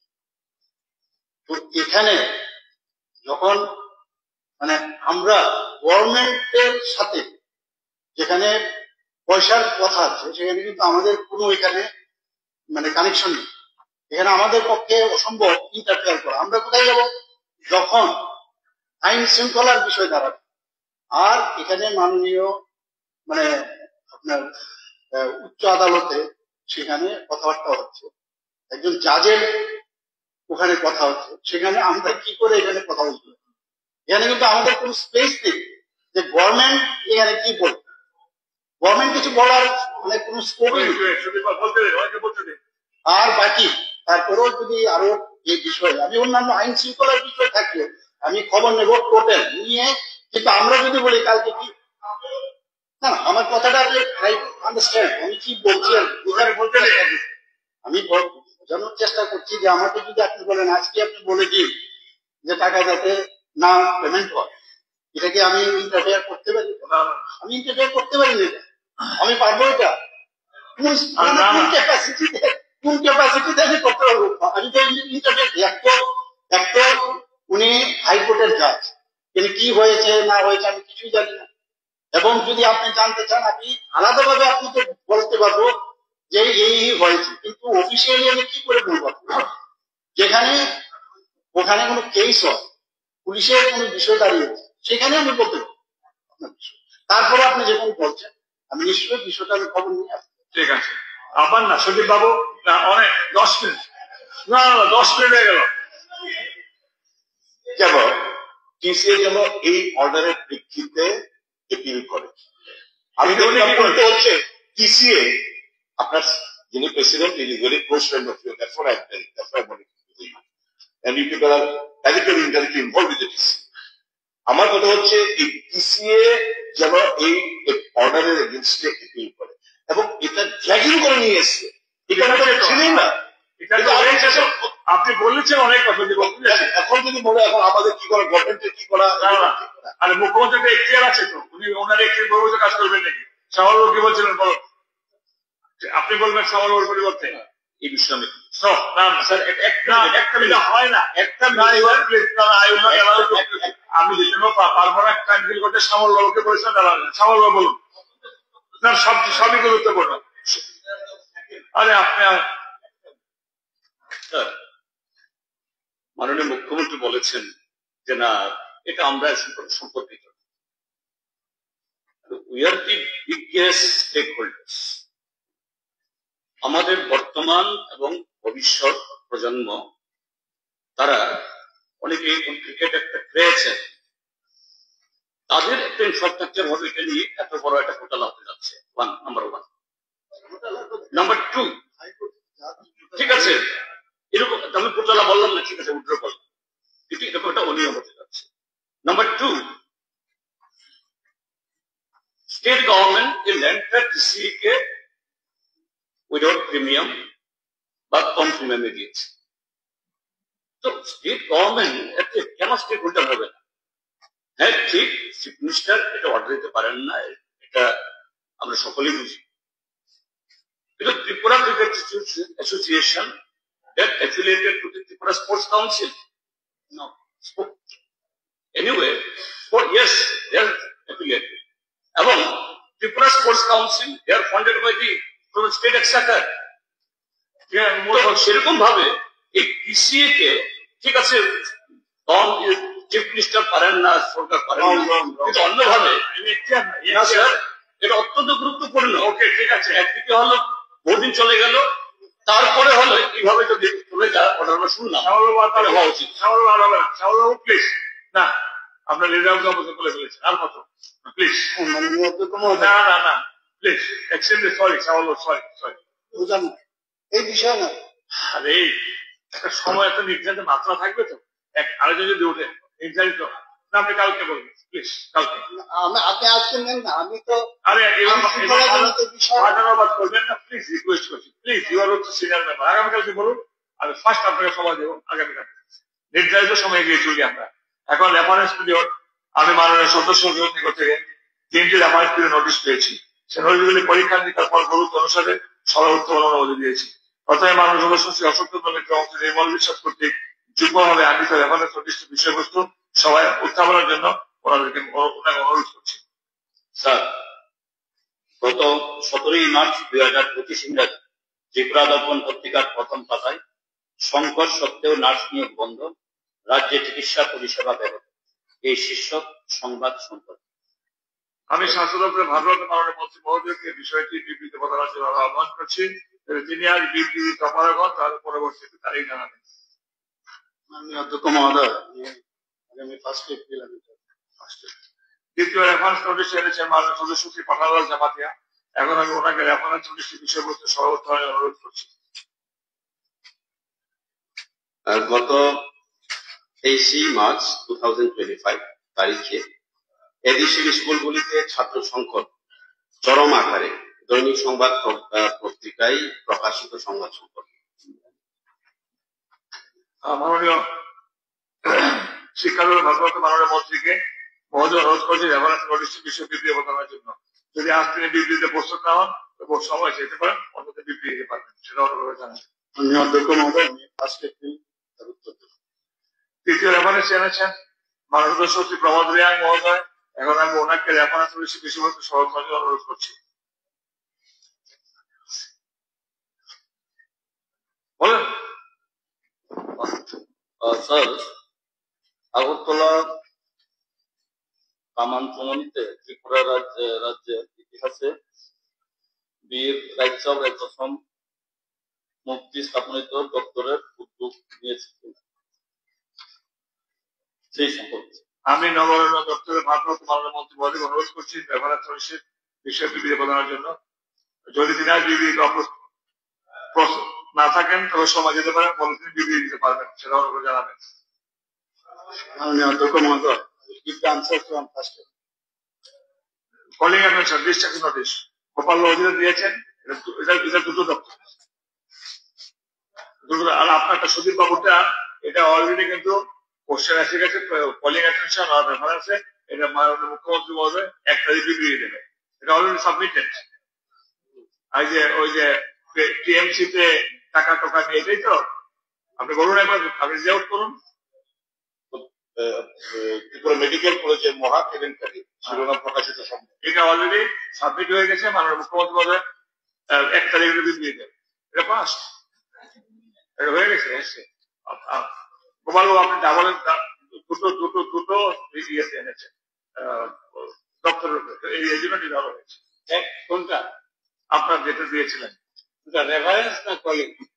আচ্ছা মুশকিল, আমি এখন এত মেমোরি নিয়ে বসে থাকবো, রেফারেন্স না কলিং আপনি দুটো দিয়েছিলেন। স্যার আপনার ওইদিকে তো সব মনে থাকে, আমাদেরটা মনে থাকে না, ওইদিকে তো দিয়েছে, আমারটা মনে রেখো।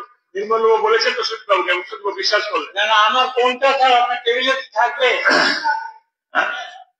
নোটিশ ডিসিশনে নোটিশ আমি মানব সদস্য পেয়েছি, নোটিশগুলি গুরুত্ব অনুধাবন করে উত্তম সম্মত দিয়েছে। কত নোটিশ দিয়েছে মানব সদস্য শ্রী গোপাল চন্দ্র রায়। কি হলো? কলিং তো আপনি করবেন। আরে আপনার কাছে আসে না এটা, আপনি অস্থির হয়ে যান। নোটিশটি বিষয়বস্তু টিটিএডিসি এলাকার প্রাথমিক শিক্ষা দপ্তর সম্পর্কে 19 দৃষ্টি আকর্ষণ নোটিশের সমর্থন সময় দিয়েছি। এখন শিক্ষা দপ্তরের ভারপ্রাপ্ত মাননীয় মন্ত্রী মহোদয়ের দৃষ্টি আকর্ষণ নোটিশের উপর বিবৃতি করার জন্য অনুরোধ করছি। যদি তিনি আজ বিবৃতি অপারগ হন তাহলে তিনি আমাকে পরবর্তীকালে জানাবেন যে তিনি বেশি বিবৃতি দিতে পারবেন। মাননীয় অধ্যক্ষ মহোদয়, 1 এপ্রিলে দ্বিতীয় না আর কোনো কথা, দ্বিতীয় নোটিশে দিয়েছেন মাননীয় সুপ্রিম পরদাংশ নোটিশে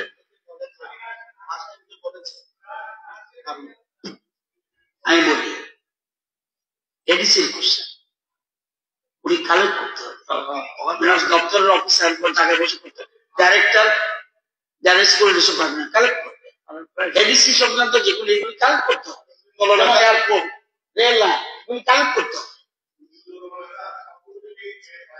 না দিচ্ছে তো, 28 তারিখে দিচ্ছে, 28 আছে 27 আছে, আমি দেখেছি যেহেতু আমি অনেক দিয়েছি, 27-28 আমি দিয়েছি। ঠিক আছে। দ্বিতীয় নোটিশটি দিয়েছেন পরদাংশ নোটিশ বিষয়বস্তু হলো regarding the financial plan for retiring TTADC employees in 2025-26। আমি মাননীয় সদস্য কর্তৃক আনিত দৃষ্টি আকর্ষণ নোটিশের সভা উত্থাপনের সম্মতি দিয়েছি। এখন আমি ট্রাইবাল ওয়েলফেয়ার দপ্তরের ভারপ্রাপ্ত মাননীয় মন্ত্রী মহোদয়কে এই দৃষ্টি আকর্ষণ নোটিশের বিবৃতি প্রদানের জন্য অনুরোধ করছি। যদি তিনি আজ বিবৃতি অপারগ হন তাহলে তিনি আমার পরবর্তী একটি তারিখ জানাবেন যেদিন তিনি এই বিষয়ে বিবৃতি দিতে পারবেন। মানে স্পিকার স্যার 28 তারিখে দেবো স্যার। তৃতীয় নোটিশে দিয়েছেন মাননীয় সদস্য শ্রী পিনাকি দাস চৌধুরী মহোদয়। নোটিশের বিষয়বস্তু হল কল্যাণপুর বিধানসভা কেন্দ্রের অন্তর্গত পূর্ণদাস পাড়া থেকে রতিয়া হাওড় পর্যন্ত 3.5 কিলোমিটার রাস্তা নির্মাণ কাজ অগ্রগতি সম্পর্কে আমি মাননীয় সদস্য কর্তৃক আনিত দৃষ্টি আকর্ষণ নোটিশ সভা উত্থাপন সম্মতি দিয়েছি। এখন আমি পূর্ত দপ্তরের ভারপ্রাপ্ত মাননীয় মন্ত্রী মহোদয়কে এই দৃষ্টি আকর্ষণের নোটিশ ও বিবৃতি প্রদানের জন্য অনুরোধ করছি। যদি তিনি আজ বিবৃতি অপারগ হন তাহলে পরবর্তী সময় তারিখ জানাবেন যেটা তিনি বিষয়ে বিবৃতি দিতে পারবেন। মাননীয় অধ্যক্ষ মহোদয়, আমি 1 April laying of papers on the table of the house.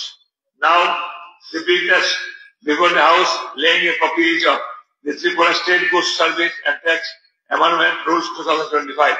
Number 2, the 15 numbers notifications issued under the Tripura State Goods and Services Tax Act 2017 within bracket Tripura Act number 9 of 2017 during the period from 01/01 to 2025 to 28/02/2025 on the table of the House.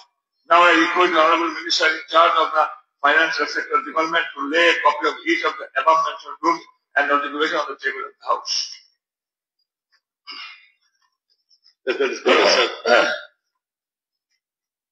I beg to lay each of one the Tripura State Goods and Services Tax within bracket Amendment Rule 2020.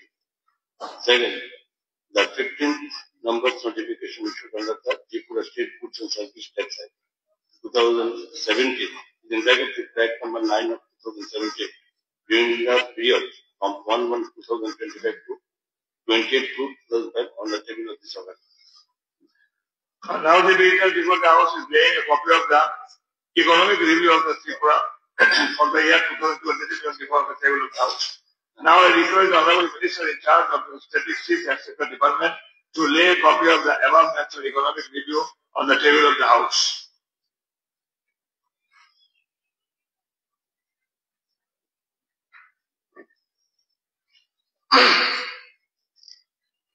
माननीय speaker sir, I do hereby to lay the economic review of Tripura 2023-2024 on the table of the House during the ensuing session of the Tripura Legislative Assembly. Thank you, sir. Financial weakness, discussion and voting on the supplementary demands for grants for the financial year 2024-25. সভার পরবর্তী কার্যসূচি ছিল 2024-25 আর্থিক সালের অতিরিক্ত ব্যয় বরাদ্দ দাবিগুলো সহ উপস্থাপন, আলোচনা এবং ডিমান্ডগুলোর উপর ভোট গ্রহণ। আজকের কার্যসূচিতে মোট 56টি অতিরিক্ত ব্যয় বরাদ্দের দাবি রয়েছে। এখন অতিরিক্ত ব্যয় বরাদ্দের দাবিগুলোর উপরে আলোচনা শুরু হবে, আলোচনা শেষে ভোট গ্রহণ হবে। মাননীয় সদস্যগণ, আপনারা আজকের কার্যসূচির সাথে আলোচ্য অতিরিক্ত ব্যয় বরাদ্দের দাবিগুলো সহ অতিরিক্ত ব্যয় বরাদ্দের দাবিগুলোর উপর যে সমস্ত ছাঁটাই প্রস্তাব রয়েছে সেগুলো সবাই একত্রে উপস্থাপিত হয়েছে বলে গণ্য করা হলো। এখন অতিরিক্ত ব্যয় বরাদ্দের দাবিগুলো এবং ছাঁটাই প্রস্তাবগুলোর উপর সংক্ষিপ্ত আলোচনা শুরু হবে। আলোচনা শেষে আমি প্রথমে ছাঁটাই প্রস্তাবগুলো করতে দেব, তারপর অতিরিক্ত ব্যয় বরাদ্দের দাবিগুলো করতে দেব। যে দুইজন মাননীয় সদস্য অতিরিক্ত ব্যয় বরাদ্দের ডিমান্ডগুলোর উপর ছাঁটাই প্রস্তাব এনেছেন, প্রথমে ওনারা পর্যায়ক্রমে ছাঁটাই প্রস্তাব আনার কারণ উল্লেখ করে সংক্ষেপে বক্তব্য রাখবেন। এরপরে ছাঁটাই প্রস্তাবের উপর সংশ্লিষ্ট দপ্তরের দায়িত্বপ্রাপ্ত মাননীয় মন্ত্রীগণ বক্তব্য রাখবেন। আলোচনা শুরু করার পূর্বে আমি মাননীয় সদস্যদের সঙ্গে অনুরোধ করছি ওনারা যেন ওনাদের আলোচনা অতিরিক্ত ব্যয় বরাদ্দের উপর প্লিজ।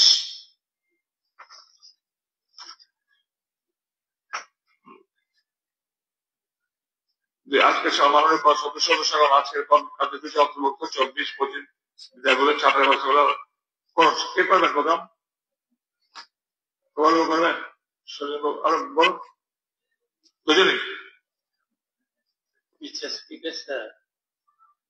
আমার যে মোশন ছিল ডিমান্ড নাম্বার 60, সেটা ওই ল্যাঙ্গুয়েজের উপর ছিল। যেটা আমি বলতে গিয়েছিলাম, আমি মুখ্যমন্ত্রী মহোদয়কে ধন্যবাদ জানাই,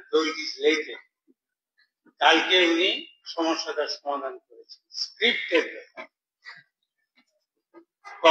স্ক্রিপ্ট আমরা অত্যন্ত স্তম্ভিত হয়ে গেছি। এখানে ত্রিপুরা মোথা এই সরকারের একটা অঙ্গ, আইপিএফটি, ত্রিপুরা মোথা এবং বিজেপি, ওনাদের ছাত্র সংগঠন যেটা দাবি করেছে ন্যায্য দাবি আমরা সমর্থন করি। কিন্তু এই সমস্যাটাকে নিয়ে আমাদের 21 তারিখ যে একটা যানজট হয়েছে, এটার জন্য কিন্তু প্রত্যক্ষ এবং পরোক্ষভাবে আমাদের মাননীয় মুখ্যমন্ত্রী দায়ী এড়াতে পারেন। উনি কালকে যে উদ্যোগটা নিয়েছেন, যদিও 20 তারিখ নিয়েছিল, আপনি উপস্থিত ছিলেন, পত্রিকা এসেছে, আপনি কিন্তু স্যার না দায়িত্ব এড়াতে পারেন। আমি আপনাকে বলি ডিমান্ড 60-তে আচ্ছা ল্যাঙ্গুয়েজ স্যার বিশ্বাস করে আমাকে আমি যে কথাটা বলছি যে সমস্যাগুলি আছে, যেহেতু ডাবল ইঞ্জিন, দুটা ইঞ্জিন কলার্স কিনা আমি জানি না, ডাবল ইঞ্জিন সরকার আছে, এখানেও 3টা পার্টনার আছে, এই সমস্ত ছোটখাটো ম্যাটার নিয়ে একটা স্ক্রিপ্ট ককবরক স্ক্রিপ্ট নিয়ে একটা শহর অচল করে দেওয়া, হসপিটাল অচল করে দেওয়া। আমি 1 তারিখ 1.5 ঘন্টা পরে আমি বিধানসভায় এসে পৌঁছেছি রওনা দিয়ে, আপনার সব শুনতে পাইনি, আপনি আগেই সব তো করে দিয়েছেন। আমি যেটা বলছি এখন বক্তব্য হলো, সত্যি আমি তো প্রথমেই বলেছি, কালকে যে মুখ্যমন্ত্রী মহোদয় এটার সমাধান করেছেন, আপনি কতবার রিপিট করেন স্যার, আপনাকে কে বলবে? ডিমান্ড নাম্বার 60-তে আছে স্যার, আপনি করে দেখুন, করেন না তো স্যার। আর দ্বিতীয় কথা, আমি প্রণজিৎ বাবুকে বলবো, উনি যে শিক্ষিত লোক, বিকম পাস, এই যে আপনার সাপ্লিমেন্টারি গ্র্যান্ট, এটার কোনো সূচিপত্র নেই, প্রথম পাতা দেখলে বোঝা যাবে না কোথায় কি আছে।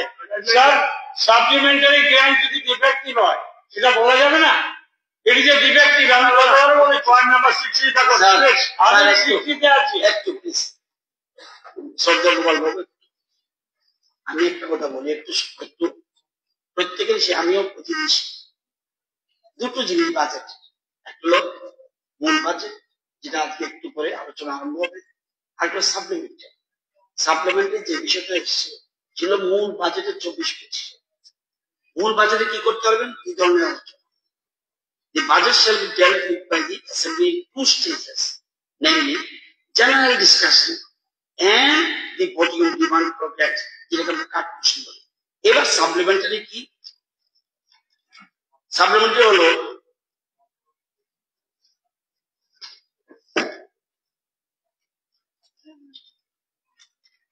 the debate on the supplementary grant shall be confined to its item and no discussion shall be raised on the original grants, কথা বলা যাবে না, nor on the policy of underlying them, save insofar as it may be necessary to explain the illustrate the particular item under discussion. Not general discussion. Thank you. Only এটা 60 বাইরে নেওয়া চলে। একজন করতে পারবে। থ্যাংকস টু রতন বাবু, উনি যদিও স্থগিত করেছেন। আমি যেটা বলতে চাই, ডিমান্ড নাম্বার 60-তে আমার যে কথা ছিল, আননেসারি এই আন্দোলনটা ক্রিয়েট করা হয়েছে, এই জন্য গভর্নমেন্ট রেসপন্সিবল। এবং কালকে যেটা করেছে আপনার প্রফেসর কাবির হাকিম মুখ্যমন্ত্রী লেট, যেটা আপনি থেকেও পারেননি 20 তারিখ, আমি যে কথাটা বলছি। আর দ্বিতীয়, যেহেতু সাপ্লিমেন্টারি গ্র্যান্ট এই এটার বইটার মধ্যে আছে স্যার, এই গ্র্যান্ট হলো supplementary demand for grant for expenditure 2024-25, এটার অন্তর্গত। কিন্তু it is ingredients of the supplementary grant. এই জন্য বলছি, আমি প্রণজিৎ বাবুর কাছে অনুরোধ করছি, নেক্সট ইয়ারে যদি আপনি থাকেন, এটা তাহলে আবার গভর্নমেন্টকে বলবো, আমি মুখ্যমন্ত্রীর কাছে বলবো, এটা সূচিপত্র এটা দেখে কত টাকা চাইছেন একটা গ্ল্যান্স বোঝা যায়। সুতরাং এটাকে গতবারও বলেছিলাম, কত বলবো, ঘুমিয়ে যদি জেগে ঘুমায় তাকে জাগানো যায়।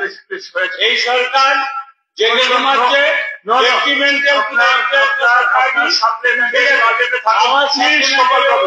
আমি এটা ডিমান্ড 60-তে যেটা আছে, এটা আননেসারি এই আন্দোলনটা ক্রিয়েট করা হয়েছিল এবং এটা আমরা সমর্থন করি আন্দোলনটাকে। এই স্ক্রিপ্টটা আগেই সমাধান করা উচিত ছিল। আন্দোলনের দাবিকে আমরা সমর্থন করি। ধন্যবাদ। মাননীয় এমএলএ শ্রী শৈলেন্দ্রচন্দ্র নাথ মহোদয়, honourable member. Thank you speaker sir. 2024-25 সালে সাপ্লিমেন্টারি বাজেটে আমি কাট কোশ্চেন নিয়েছি। সেই সাপ্লিমেন্টারি বাজেটে টোটাল এবছর বৃদ্ধি করা হয়েছে 4248.67 করোড়, দ্যাট ইজ 15.24%। এখানে 9টা পয়েন্টে আমি কাট কোশ্চেন এনেছি, সেগুলি প্রত্যেকটা আলাদা আলাদা না বলে আমি একটুই বলছি। প্রথমে ছিল ডিমান্ড নাম্বার 39, উচ্চশিক্ষা দপ্তর। উচ্চশিক্ষা দপ্তরের গ্রন্থাগারের জন্য 26 লক্ষ টাকা বরাদ্দ বৃদ্ধি করা হয়েছে।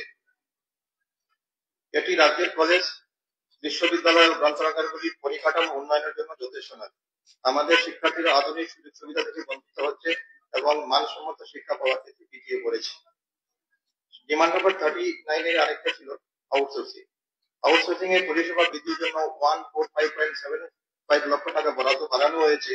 এই খাতে বরাদ্দ পর্যাপ্ত না হওয়ার ফলে রাজ্যে বেকার যুবক যুবতীদের কর্মসংস্থানের সুযোগ সম্পূর্ণরূপে বন্ধ হয়ে যাচ্ছে। ইতিমধ্যে রাজ্যের বিভিন্ন দপ্তরে আউটসোর্সিং এর মাধ্যমে বহুমুখী যুবক যুবতী কাজ পেয়ে জীবিকা নির্ভর করছিলেন। এখন এই বরাদ্দ বাড়ানো হলে তাদের চাকরির সুযোগ সুবিধা থেকে সীমিত হয়ে যাবে, যা রাজ্যের ক্রমবর্ধমান বেকারত্বের সমস্যা আরো প্রকট করে তুলবে। মাননীয় অধ্যক্ষ মহোদয়, বর্তমান পরিস্থিতিতে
হলেও শহরের ড্রেনেজ ব্যবস্থা, বর্জ্য ব্যবস্থাপনা, বৃষ্টির জল নিকাশের ক্ষেত্রে ত্রিপুরার নগর এলাকাগুলিতে কোনো গুরুত্বপূর্ণ পরিবর্তন লক্ষ্য করা যাচ্ছে না।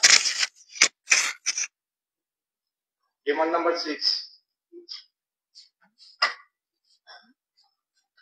দুর্ভোগ ত্রাণ তহবিল। রাজ্যের দুর্যোগ প্রতিক্রিয়া তহবিলে আমানত বৃদ্ধি করা হয়েছে 461.2 লক্ষ টাকা। স্যার, ত্রিপুরা রাজ্যের ভূপ্রাকৃতিক অবস্থানের কারণে ঘন ঘন বন্যা, ঝড়, ভূমিধস এবং অন্যান্য প্রাকৃতিক দুর্যোগের সম্মুখীন হয়, কিন্তু দুর্ভাগ্যের বিষয় হচ্ছে রাজ্যের দুর্যোগ প্রতিক্রিয়া তহবিলের প্রয়োজনীয় পরিমাণে অর্থ বরাদ্দ না থাকায় সাধারণ মানুষ দুর্ভোগে পড়ছে। আমার আপত্তি এবং কাঠখোট্টার কারণ হচ্ছে অপ্রতুল বরাদ্দ। এই বরাদ্দ 461.01 লক্ষ টাকা রাজ্যের দুর্যোগ মোকাবিলার জন্য যথেষ্ট নয়। বিগত কয়েক বছরে রাজ্যের যে বন্যা এবং ঝড়ের প্রকোপ বৃদ্ধি পেয়েছে তার তুলনায় এটা অপ্রতুল। দুর্যোগ তহবিলের অর্থ সঠিকভাবে ক্ষতিগ্রস্তদের হাতে পৌঁছাচ্ছে না। দুর্যোগের পর অনেক গ্রামাঞ্চলে ক্ষতিগ্রস্ত কৃষক এবং গৃহহীন পরিবার যথাযথ সাহায্য পাচ্ছেন না। বরাদ্দকৃত অর্থের সঠিক ব্যবস্থাপনা এবং হিসাবের স্বচ্ছতা নেই। রাজ্যের দুর্যোগ ব্যবস্থাপনার অবকাঠামো এখনো দুর্বল। দুর্যোগ প্রতিরোধ, ক্ষয়ক্ষতি কমানোর জন্য প্রয়োজনীয় আধুনিক প্রযুক্তি, জনসচেতনতা, প্রশিক্ষণের অভাব রয়েছে। বরাদ্দকৃত অর্থ একদিকে খরচ করা হচ্ছে না, যার ফলে দুর্যোগ পরবর্তী পুনর্বাসনে দেরি হচ্ছে। রাজ্য সরকারের বাজেটে দুর্যোগ মোকাবেলার জন্য পর্যাপ্ত অগ্রাধিকার দেওয়া হয়নি। দুর্যোগ পরবর্তী পুনর্বাসন, ক্ষতিগ্রস্ত কৃষকদের আর্থিক সহায়তা এবং গৃহহীন পুনর্বাসনের জন্য এই বরাদ্দ অপর্যাপ্ত। আমার দাবি, বরাদ্দ বৃদ্ধি করা হোক, স্বচ্ছতা এবং জবাবদিহিতা আনা হোক। প্রাক প্রস্তুতির জন্য বরাদ্দ, প্রাকৃতিক দুর্যোগ মোকাবেলার জন্য আধুনিক সরঞ্জাম, প্রশিক্ষণ, জনসচেতনতা এবং কর্মসূচির জন্য আলাদাভাবে বরাদ্দ রাখা হোক। স্যার, আমি জানি প্রাকৃতিক দুর্যোগ প্রতিরোধ করা সম্ভব নয়, কিন্তু তার ক্ষয়ক্ষতি কমানোর সঠিক পরিকল্পনা এবং পর্যাপ্ত অর্থ বরাদ্দ করা জরুরি। সরকারের অব্যবস্থাপনার কারণে সাধারণ মানুষ দুর্যোগ বাড়ছে, যা কোনোভাবেই মেনে নেওয়া যায় না। ডিমান্ড নাম্বার 11, পরিবহন। বিশেষ করে গোমতী এবং হাওড়া নদীতে আভ্যন্তরীণ জলপথ পরিবহন IWP উন্নয়নের জন্য 6.08 লক্ষ টাকা বরাদ্দের বিষয়টি আমি গভীরভাবে উদ্যোগের সঙ্গে পর্যবেক্ষণ করছি। অতীতেও বাংলাদেশ হয়ে সোনামুড়া পর্যন্ত জাহাজ চলাচল শুরু করার জন্য তৎকালীন মাননীয় মুখ্যমন্ত্রী বিপ্লব কুমার দেব মহাশয় চেষ্টা করেছিলেন, কিন্তু দুর্ভাগ্য এই প্রকল্প সম্পূর্ণরূপে ব্যর্থ হয়েছে এবং রাজ্যের জনগণের কষ্টার্জিত লক্ষ লক্ষ টাকা এই প্রকল্পে অপচয় হয়েছে। আমার আশঙ্কা, অপর্যাপ্ত ব্যবস্থাটা যাচাই, অপর্যাপ্ত পরিকাঠামো, বাণিজ্যিক সম্ভাবনা এবং অর্থনৈতিক মূল্যায়ন করা। আমার দাবি, বৈজ্ঞানিক বিশ্লেষণ করা ভবিষ্যতে এ ধরনের প্রকল্প হাতে নেওয়ার আগে পরিবেশ, অর্থনীতি এবং প্রযুক্তিগত দিকগুলি যথাযথভাবে মূল্যায়ন করা দরকার। গোমতী নদীর পথে ব্যর্থ এই প্রকল্পের জন্য অডিট তদন্ত করা উচিত, যাতে দায়ী ব্যক্তিদের চিহ্নিত করে ব্যবস্থা নেওয়া যায়। বিকল্প প্রকল্প, গোমতী নদীর নাব্যতা বাড়ানোর জন্য দীর্ঘমেয়াদী পরিকল্পনা গ্রহণ করে ভবিষ্যতে এ ধরনের প্রকল্প পুনরায় শুরু করা যায় কিনা তা বিবেচনা করা উচিত। ডিমান্ড নাম্বার 13, রাস্তা ও ভবন বিভাগ। বিশেষত গ্রামীণ সেতু নির্মাণ এবং বৃহৎ কাজের জন্য 2527.08 লক্ষ টাকা বরাদ্দ রাখা হয়েছে। অধ্যক্ষ মহাশয়, গ্রামীণ পরিকাঠামো উন্নয়নের জন্য সেতু নির্মাণ এবং রাস্তা সংস্কারের প্রয়োজনীয়তা আমি স্বীকার করি, কিন্তু এ বরাদ্দের যৌক্তিকতা নিয়ে আমার কিছু প্রশ্ন রয়েছে। প্রকল্পের স্বচ্ছতা ও সময়মতো বাস্তবায়ন। বিগত অর্থ বছরে গ্রামীণ সেতু নির্মাণ এবং রাস্তা উন্নয়নের জন্য বরাদ্দ করা হয়েছিল, তা বাস্তবায়ন আজও কিছু কিছু অসম্পূর্ণ রয়ে গেছে। বেশ কয়েকটি প্রকল্পের কাজ সময় মতো শুরু হয়নি বা মাঝপথে থেমে গিয়েছে। ফলে নতুন করে অতিরিক্ত বরাদ্দ যদি আগের অসম্পূর্ণ প্রকল্পগুলি সম্পূর্ণ না করে দেওয়া হয়, তবে জনগণের আস্থার সংকট সৃষ্টি হবে। আগের বরাদ্দের ক্ষেত্রে বিভিন্ন এলাকায় অনিয়ম এবং দুর্নীতির অভিযোগ উঠেছে। সেই সেতু নির্মাণের বরাদ্দকৃত অর্থ যথাযথভাবে ব্যবহার হয়নি বলে আমাদের কাছে স্থানীয় বাসিন্দাদের অভিযোগ রয়েছে। তাছাড়া কিছু স্থানে নিম্নমানের নির্মাণ সামগ্রী ব্যবহার করে কাজের অভিযোগ উঠেছে। অতিরিক্ত বরাদ্দের ফলে শুধুমাত্র নির্দিষ্ট কয়েকটি এলাকায় উন্নয়ন কর্মসূচি বাস্তবায়ন হচ্ছে, অথচ প্রত্যন্ত অঞ্চলের বহু গ্রাম এখনো মৌলিক সড়ক, সেতু পরিকাঠামো থেকে বঞ্চিত। জনগণের চাহিদা অনুযায়ী সুষম উন্নয়ন না হলে বরাদ্দের মূল উদ্দেশ্য ব্যাহত হচ্ছে। আমি বিশ্বাস করি জনগণের কষ্টার্জিত অর্থের সঠিক ব্যবহার নিশ্চিত করা আমাদের নৈতিক দায়িত্ব। তাই আমরা এই সম্পূরক বাজেটে 27.08 লক্ষ টাকার বরাদ্দের যথার্থতা নিয়ে সংশয় প্রকাশ করছি এবং সরকারের কাছে অনুরোধ করছি অসম্পূর্ণ প্রকল্পগুলি অডিট করা হোক, নির্ধারিত সময়ের মধ্যে প্রকল্পের বাস্তবায়ন নিশ্চিত করা হোক, দুর্নীতির বিরুদ্ধে স্বচ্ছতা এবং জবাবদিহিতা নিশ্চিত করা হোক। Demand note number 41। মাননীয় অধ্যক্ষ মহাশয়, মাদকাসক্তি বর্তমানে ত্রিপুরা যুব সমাজের ভবিষ্যৎকে গ্রাস করছে। গ্রামীণ এলাকা থেকে শুরু করে শহরাঞ্চল পর্যন্ত মাদকের অনুপ্রবেশ ভয়াবহ আকার ধারণ করেছে। সরকার যদিও national action plan for drug demand reduction প্রকল্পের আওতায় মাদক নিরাময় ও পুনর্বাসনের জন্য অতিরিক্ত বরাদ্দ চেয়েছে, তবে বাস্তবে এই অর্থ যথাযথ ব্যবহারের নিয়ে যথেষ্ট প্রশ্ন দেখা দেয়। আমার আপত্তির মূল কারণগুলি নিম্নরূপ: প্রকল্প বাস্তবায়নে অনিয়ম, NADPDDR এর আওতায় বিভিন্ন ডিএডিকশন সেন্টার গড়ে তোলার পরিকল্পনা থাকলেও বাস্তবে অধিকাংশ সেন্টার কার্যক্রম সঠিকভাবে পরিচালিত হচ্ছে না। পুনর্বাসন কেন্দ্রগুলির অবস্থা খুবই দুর্বল। মাদকাসক্তিদের সঠিক পরিষেবা দেওয়ার জন্য প্রয়োজনীয় অবকাঠামোর অভাব, পর্যাপ্ত পর্যবেক্ষণের অভাব। রাজ্যের বিভিন্ন স্থানে মাদকাসক্তিদের পুনর্বাসন কেন্দ্র গড়ে তোলা হয়েছে ঠিকই, কিন্তু সেগুলির উপর পর্যাপ্ত নজরদারি ও পর্যবেক্ষণ নেই। কেন্দ্রগুলিতে প্রশিক্ষিত মনোবিজ্ঞানী, চিকিৎসক ও কাউন্সিলরের অভাবে কারণে মাদকাসক্ত যুবকদের পুনর্বাসন প্রক্রিয়া ব্যাহত হচ্ছে। গ্রাসরুট পর্যায়ে সচেতনতার ঘাটতি। সরকারি প্রকল্পে সচেতনতা বৃদ্ধির লক্ষ্যে কাজ করার কথা বলা হলেও গ্রামীণ ও প্রত্যন্ত এলাকাগুলিতে মাদক বিরোধী সচেতনতা কার্যক্রম করা হয়নি। তরুণ সমাজকে মাদকে ভয়াবহ পরিণতি সম্পর্কে সচেতন করার জন্য যে ধরনের প্রচার ও শিক্ষামূলক কার্যক্রম দরকার তা করা হচ্ছে না। বরাদ্দের অপব্যবহার ও তথ্যের স্বচ্ছতার অভাব। 23.97 লক্ষ টাকা বরাদ্দের প্রস্তাব থাকলেও পূর্ববর্তী বাজেটে বরাদ্দের সঠিক ব্যবহার এবং এর ফলাফল সম্পর্কে কোনো স্বচ্ছ তথ্য এই সবার সামনে উপস্থাপন করা হয়নি। বিকল্প উন্নয়ন কার্যক্রমের অভাব।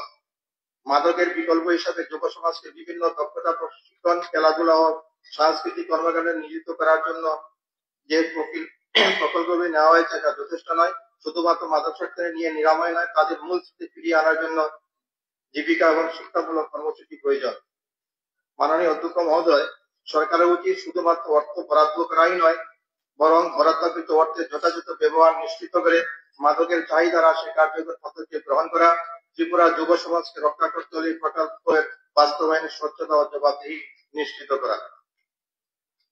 Demand number 15। জল সম্পদ বিভাগ। ত্রিপুরা কৃষি নির্ভর রাজ্য। এখনকার অর্থনীতি কৃষি এবং বৃষ্টির উপর নির্ভরশীল। বর্ষাকালে অতিরিক্ত বৃষ্টিপাত ও বন্যা আমাদের কৃষি জমির বিপুল ক্ষতি করে। অপরদিকে শুষ্ক মৌসুমে সেচের জন্য অপর্যাপ্ত জল না থাকায় কৃষকদের ব্যাপক দুর্ভোগ পোহাতে হচ্ছে। কেন অপ্রতুল বরাদ্দ? সেচ ব্যবস্থার উন্নয়ন।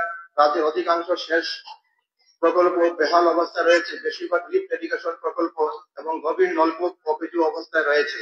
বন্যা নিয়ন্ত্রণ ও নদী বাঁধ। বর্ষা মৌসুমে নদী বাঁধের অবস্থা অত্যন্ত নাজুক। পূর্বের অভিজ্ঞতায় বলছে 1.8517 লক্ষ টাকা বরাদ্দ এই বিশাল সমস্যার সমাধানে যথেষ্ট নয়। অবকাঠামো ঘাটতি। ত্রিপুরা গ্রামাঞ্চলে পানীয় স্তর ক্রমশ নিচে নেমে যাচ্ছে। জলাধার ও ছোট নদীগুলি পুনর্গঠন এবং নতুন জল সংরক্ষণ প্রকল্পের জন্য বড় ধরনের বরাদ্দের প্রয়োজন। কৃষকদের দুর্দশা। বর্ষাকালে বন্যা ও শুষ্ক মৌসুমে সেচের অভাব কৃষকদের ফসলের ক্ষতি করছে, যা রাজ্যের কৃষি উৎপাদনে নেতিবাচক প্রভাব পড়ছে। আমার দাবি হচ্ছে বরাদ্দ বাড়িয়ে কমপক্ষে 1000 লক্ষ করা হোক, যাতে সেচ প্রকল্প পুনর্গঠন এবং বাঁধ নির্মাণে বাস্তবিক উন্নয়ন করা যায়। দীর্ঘমেয়াদী পরিকল্পনা গ্রহণ করে বৃষ্টির জল সংরক্ষণ, খাল পুনর্জীবিতকরণ, ক্ষুদ্র সেচ প্রকল্পগুলির উন্নয়নের জন্য বিশেষ বরাদ্দ করা হোক। কৃষকদের জল সংকট মেটানোর জন্য সোলার পাম্প এবং আধুনিক সেচ প্রযুক্তির বরাদ্দ আরো বেশি করা প্রয়োজন। Demand number 14। মাননীয় অধ্যক্ষ মহোদয়, ত্রিপুরার বিদ্যুৎ পরিষেবার অবস্থা সম্পর্কে আমরা সকলেই অবগত। রাজ্যের গ্রামীণ এলাকায় বিদ্যমান সংযোগগুলিতে প্রায়শই লোডশেডিং, লো ভোল্টেজ এবং যান্ত্রিক ত্রুটির কারণে জনগণ দুর্ভোগে পড়ছে। ত্রিপুরার বিদ্যুৎ পরিকাঠামোকে শক্তিশালী করতে এবং গ্রামীণ বিদ্যুৎ পরিষেবা উন্নত করতে প্রয়োজনীয় পরিমাণে বরাদ্দ না থাকা অত্যন্ত দুর্ভাগ্যজনক। বিদ্যুৎ পরিকাঠামোর উন্নতির জন্য বরাদ্দ বৃদ্ধি করে লো ভোল্টেজের সমাধান করা হোক। সৌরশক্তি প্রকল্পগুলির সম্প্রসারণে আলাদা বরাদ্দ রাখা হোক, যাতে প্রত্যন্ত এলাকাগুলিতে বিদ্যুতের ঘাটতি পূরণ করা যায়। প্রাকৃতিক দুর্যোগ অনুধাবন। ত্রিপুরা একটি প্রাকৃতিক দুর্যোগ প্রবণ এলাকা। বর্ষাকালে বন্যা, ভূমিধস এবং অন্যান্য প্রাকৃতিক বিপর্যয়ের প্রায়শই ঘটে, কিন্তু মাত্র 2.6 লক্ষ টাকা বরাদ্দ এই দুর্যোগ ব্যবস্থা করার জন্য অপর্যাপ্ত। ডিমান্ড নম্বর 14 পাওয়ার সেক্টর প্রস্তাব দুর্যোগ মোকাবেলায় প্রকৃতি উন্নয়ন এবং দুর্যোগ ব্যবস্থাপনার জন্য বাস্তবসম্মত পদক্ষেপ গ্রহণ সময়ের দাবি। ডিমান্ড নাম্বার হয়ে গেছে বাবু, হয়ে গেছে, ঠিক আছে বসুন প্লিজ, বসুন বলুন। ঠিক নিয়ে বলছি, 2022-23 যে অরিজিনাল বাজেট ছিল সেই বাজেট থেকে 50% সাপ্লিমেন্টারি বাজেট বাড়ানো হয়েছিল, লেকিন যে অডিট রিপোর্ট এসছে সেই অডিট রিপোর্টে দেখানো হয়েছে অরিজিনাল বাজেট অ্যামাউন্ট ছিল সেই টাকা খরচ করতে পারেনি, উল্টে এডিশনাল কেন সাপ্লিমেন্টারি বাজেট আনা হয়েছিল সেটা নিয়ে কোয়েশ্চেন করা হয়েছে। ঠিক এইভাবে এবছরও অরিজিনাল বাজেট অ্যামাউন্ট ছিল 27,876.67 করোড়, সেখানে সাপ্লিমেন্টারি বাজেট বাড়ানো হয়েছে 4,248.67 করোড়, দ্যাট ইজ 15%। তো অতীতের রেকর্ড বলছে সাপ্লিমেন্টারি বাজেট যেখানে বাড়ানো হয়, যেখানে এক্সপেন্ডিচার অরিজিনাল বাজেটের করা হচ্ছে না, সেই ক্ষেত্রে জরুরি হেডে যেখানে আমাদের খরচ করা প্রয়োজন সে সাপ্লিমেন্টারি করার জন্য সেই হেডগুলি আমাদের শর্টেজ অফ ফান্ডের জন্য করা হচ্ছে না, সেদিকে সরকারের যথেষ্ট দৃষ্টি দেওয়া উচিত। নমস্কার। Thank you. মাননীয় সদস্য তুষারগণ, আজকের কার্যসূচি অন্তর্ভুক্ত 24-25 অর্থ বছরের অতিরিক্ত ব্যয় বরাদ্দের দাবিগুলো এবং ছাপের প্রস্তাবগুলো আলোচনা শেষ হয়েছে। এখন আমি আলোচিত 2024-25 অর্থ বছরের অতিরিক্ত মিনিস্টারের উত্তর দেবে কার্পোরেশন। মাননীয় অধ্যক্ষ মহোদয়, বিরোধী দল কর্তৃক মোট 10টা ঘাট মশাল এখানে এসেছে, দুইজনে এনেছে, একজন গোপাল বাবু একজন আমাদের সুরেন্দ্র বাবু। এটা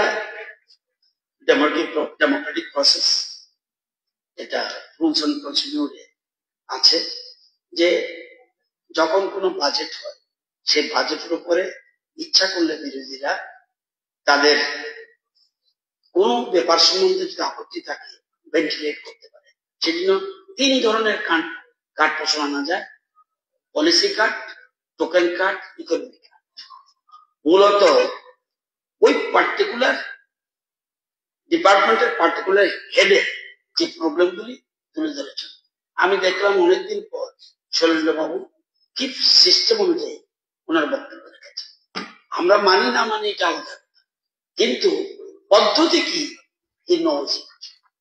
উনি জানে ভালো।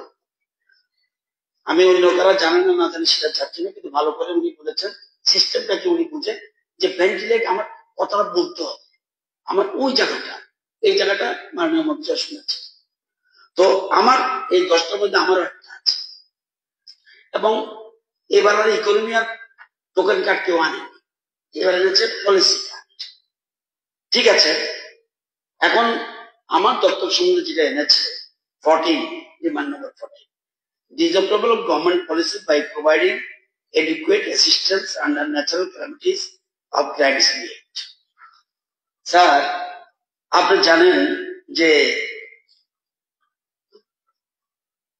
প্রথমে আমি ওনার যে প্রস্তাবটা এনেছেন আমি বিরোধিতা করছি।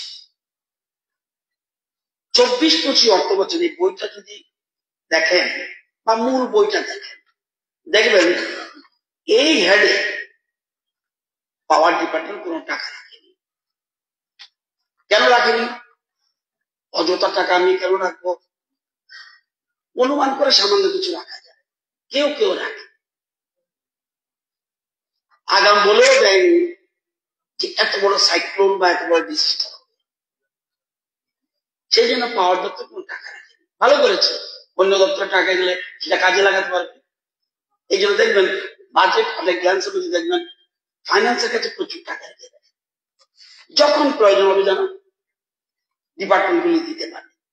এই খাতে পাওয়ার ডিপার্টমেন্ট কোন টাকা রাখেনি। 24-25 অর্থ বছরে রিভাইজ এস্টিমেটে প্রাকৃতিক বিপর্যয় মোকাবেলায় গ্র্যান্ট হিসাবে পাওয়ার ডিপার্টমেন্ট টিএসসি 26 কোটি টাকার বরাদ্দ দিয়েছে। এই অর্থের মধ্যে বিদ্যুৎ নিগমের জন্য 21 কোটি এবং ট্যাডার জন্য 5 কোটি। টোটাল টোটাল বাজেটটা যদি দেখেন বাবু, দেখবেন 50 crore বাজেট তো এখন হচ্ছে সাপ্লিমেন্টারি। যখন ফ্লাড হলো তখন টাকা কোথায় পাবে? বাজেটে তো টাকা নেই। তখন করলো কি মুখ্যমন্ত্রী সাথে সাথে ফাইন্যান্সের সাথে কথা বলে পাওয়ার ডিপার্টমেন্টকে টাকা দিয়ে দিল 50 crore। টাকা দিলে হবে না, এই টাকা পরবর্তী সময় এই হাউজে আসতে হয়, ওই অর্থ বছরের মধ্যে আসতে হয়, যাতে বেআইনি কোনো সিস্টেম না হয়। এই জন্য আইনি শুদ্ধ করার জন্য এনেছে 50 crore। দেখুন, আপনার শিক্ষিত মানুষ, আমি জানি, কর্পোরেট সেক্টরে কাজও করে এসছি, খুব মজা। এগুলি আমি আপনাদের মধ্যে এত শিক্ষিত না, এগুলি কঠিন, অঙ্ক টঙ্ক সব। কিন্তু যদি বাজেটে ঢুকতে পারা যায় তাহলে রসই রস। 50 crore দেখবেন, এই পাতাটায় দেখবেন 50 crore। একটু একটু কর্পোরেট নাকি? আচ্ছা, এই ডিপার্টমেন্টে আরে শুনুন না, 50 crore টাকা রেখেছে কেন? 26 এখানে এই 54% এর মধ্যে 50 crore এর মধ্যে এসসি সাব প্ল্যানের টাকা দিতে হবে 17%, এসটি সাব প্ল্যানের টাকা দিতে হবে 31%। দেখবেন এই বইটাতে দেখবেন 15,50,00,000 এসটি সাব প্ল্যান, আর এসসি সাব প্ল্যান টাকা রেখেছে 8 crore 50। ওই দেখবেন হিসাব করে দেখবেন 50 এটা 17%, ওইটা 31%। এই যে এসটির জন্য টাকা রাখে সাব প্ল্যান, এইগুলি দেখলে বোঝা যাবে যে কিভাবে ডিসিপ্লিন ওয়েতে ফাইন্যান্স ডিপার্টমেন্ট কাজ করে যাচ্ছে। তো এখানে আপনারা জানেন যে 18 আগস্ট থেকে 24 আগস্ট অতি বর্ষণ এবং ভয়াবহ বন্যায় সমগ্র রাজ্য প্রভাবিত হয়। বিদ্যুৎ ক্ষেত্রে পরিষেবা বিঘ্ন ঘটে।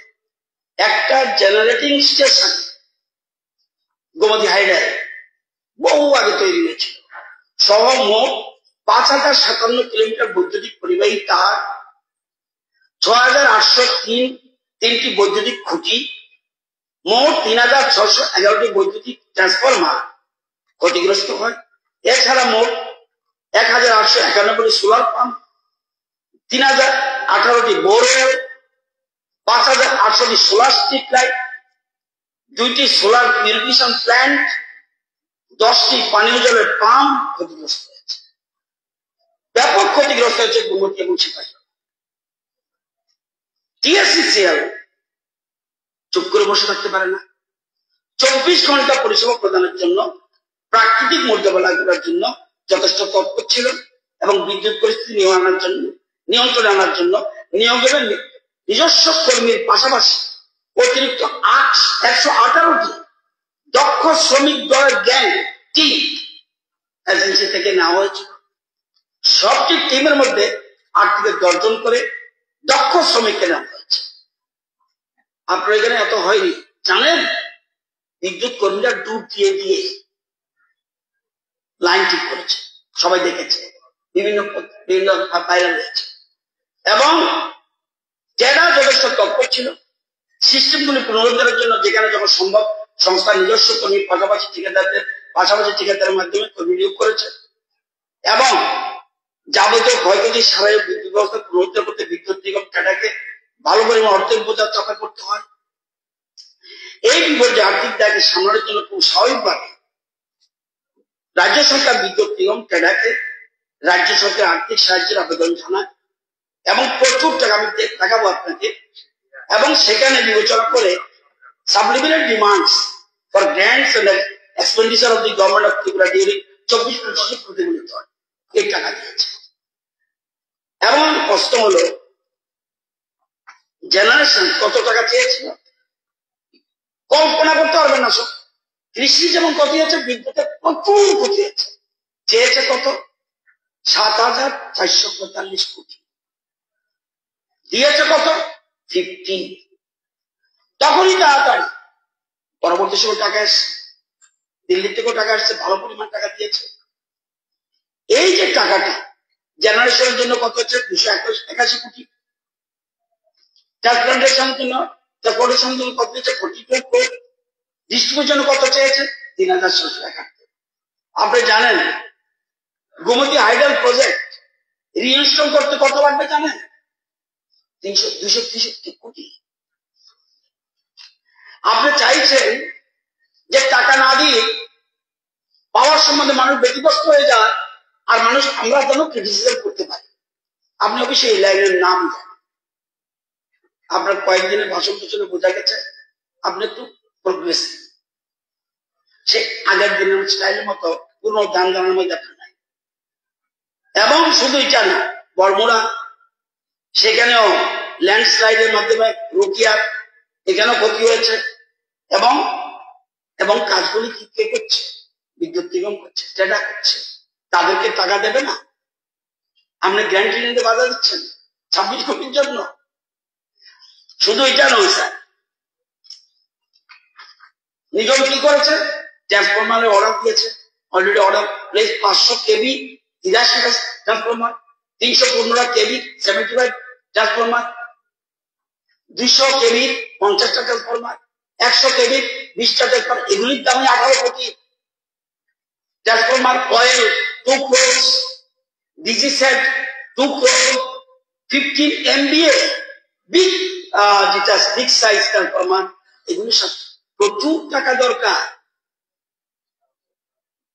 বিদ্যুৎ এমনি চলবে তো? এই জন্য টাকা চেয়েছে। আপনি কার্পোরেশন, আপনার রাইট আছে কার্পোরেশন, এটা ভালো, দপ্তরকে মনে করে দিচ্ছেন কৃষকরা যেন আরো পয়সা পায়, মুখটা পায়, এটা ভালো। মন্ত্রীরা এই জন্য নোট করে, এর মনে করার কারণে মন্ত্রীরা কিছু, এবং আমি তাকে ওই জন্য তাই করছি, ভেন্টিলেট করছি। কিন্তু আপনি যেটা বলেন, এই প্রথম দেখেছি কনস্ট্রাকটিভ ডিসকাশন করছে। আই নোট ইট ডাউন, যে অন্য একজন কথা বলেছে আমি বুঝিনি what is the meaning of কার্পোরেশন। যাই হোক, ওনার জায়গা যাবো না আমি। তো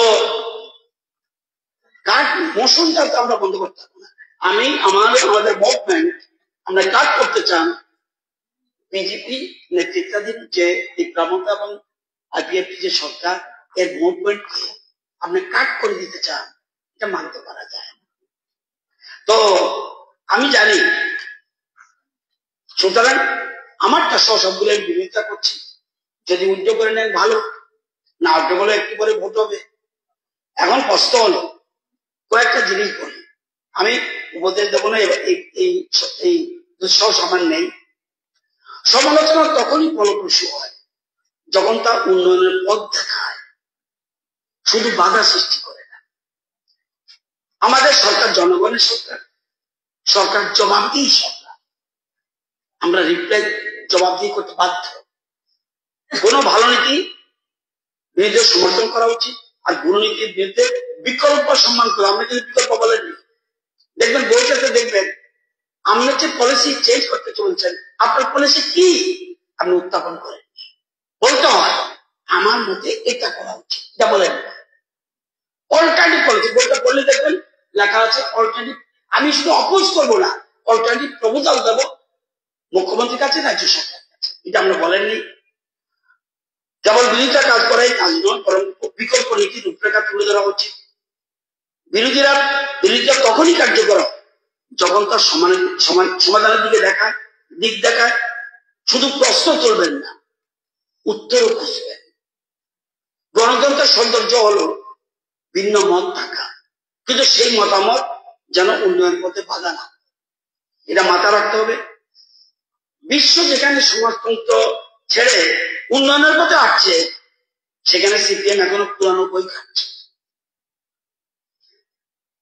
কমিউনিজম এখন ইতিহাসের বই পাবে, অতীত অতীত অতীত অতীত অতীত অতীত।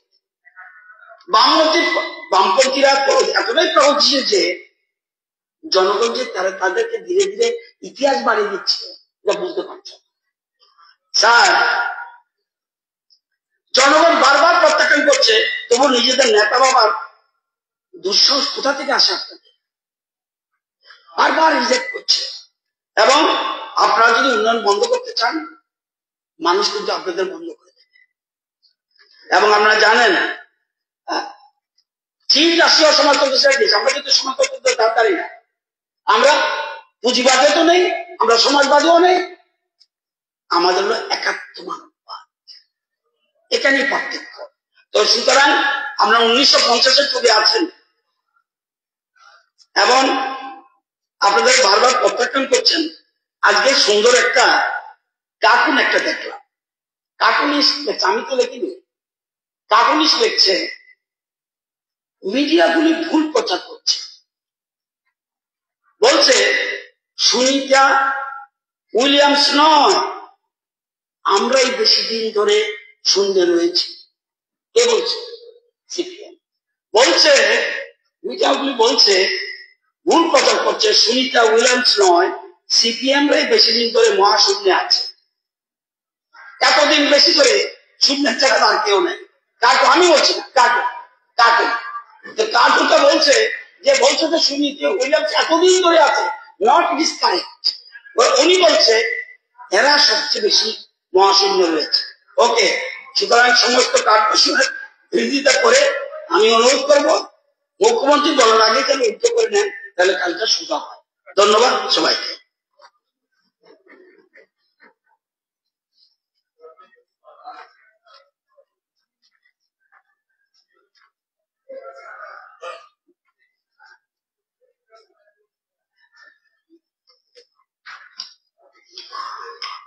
আপনাদের চিন্তা করতে করতে মাননীয় মুখ্যমন্ত্রী মধ্যে বলুন। সময়টা ইয়ে করে আপনি বলা পর্যন্ত মাননীয় এলপি সাহেব। না, ভোট করে নেব, ভোট করে নেব, ইচ্ছা তো হবে ভোটটা করতে করতে করবে বলবেন। মাননীয় মুখ্যমন্ত্রী বলার পর আমার ভোটটা শেষ করে দিয়ে তারপরে আমরা, ঠিক না জিতু বাবু কি বল? ঠিক আছে, করতে পারি। আচ্ছা, পরে বলতো, পরে বলতো, ঠিক আছে বলুক না, পরে বল। এই ওনারা যখন বলছে মুখ্যমন্ত্রী পরে বলবে কি আছে, সবাই একমত হলে আমরা করতে আলোচনা, আমরা সবাই মিলেই তো চলতে চাই। ঠিক আছে, এখন ইয়ে করে দেবো, 1 ঘন্টার জন্য বলতে কি? হ্যাঁ রাখেন, ঠিক আছে বলেছিল।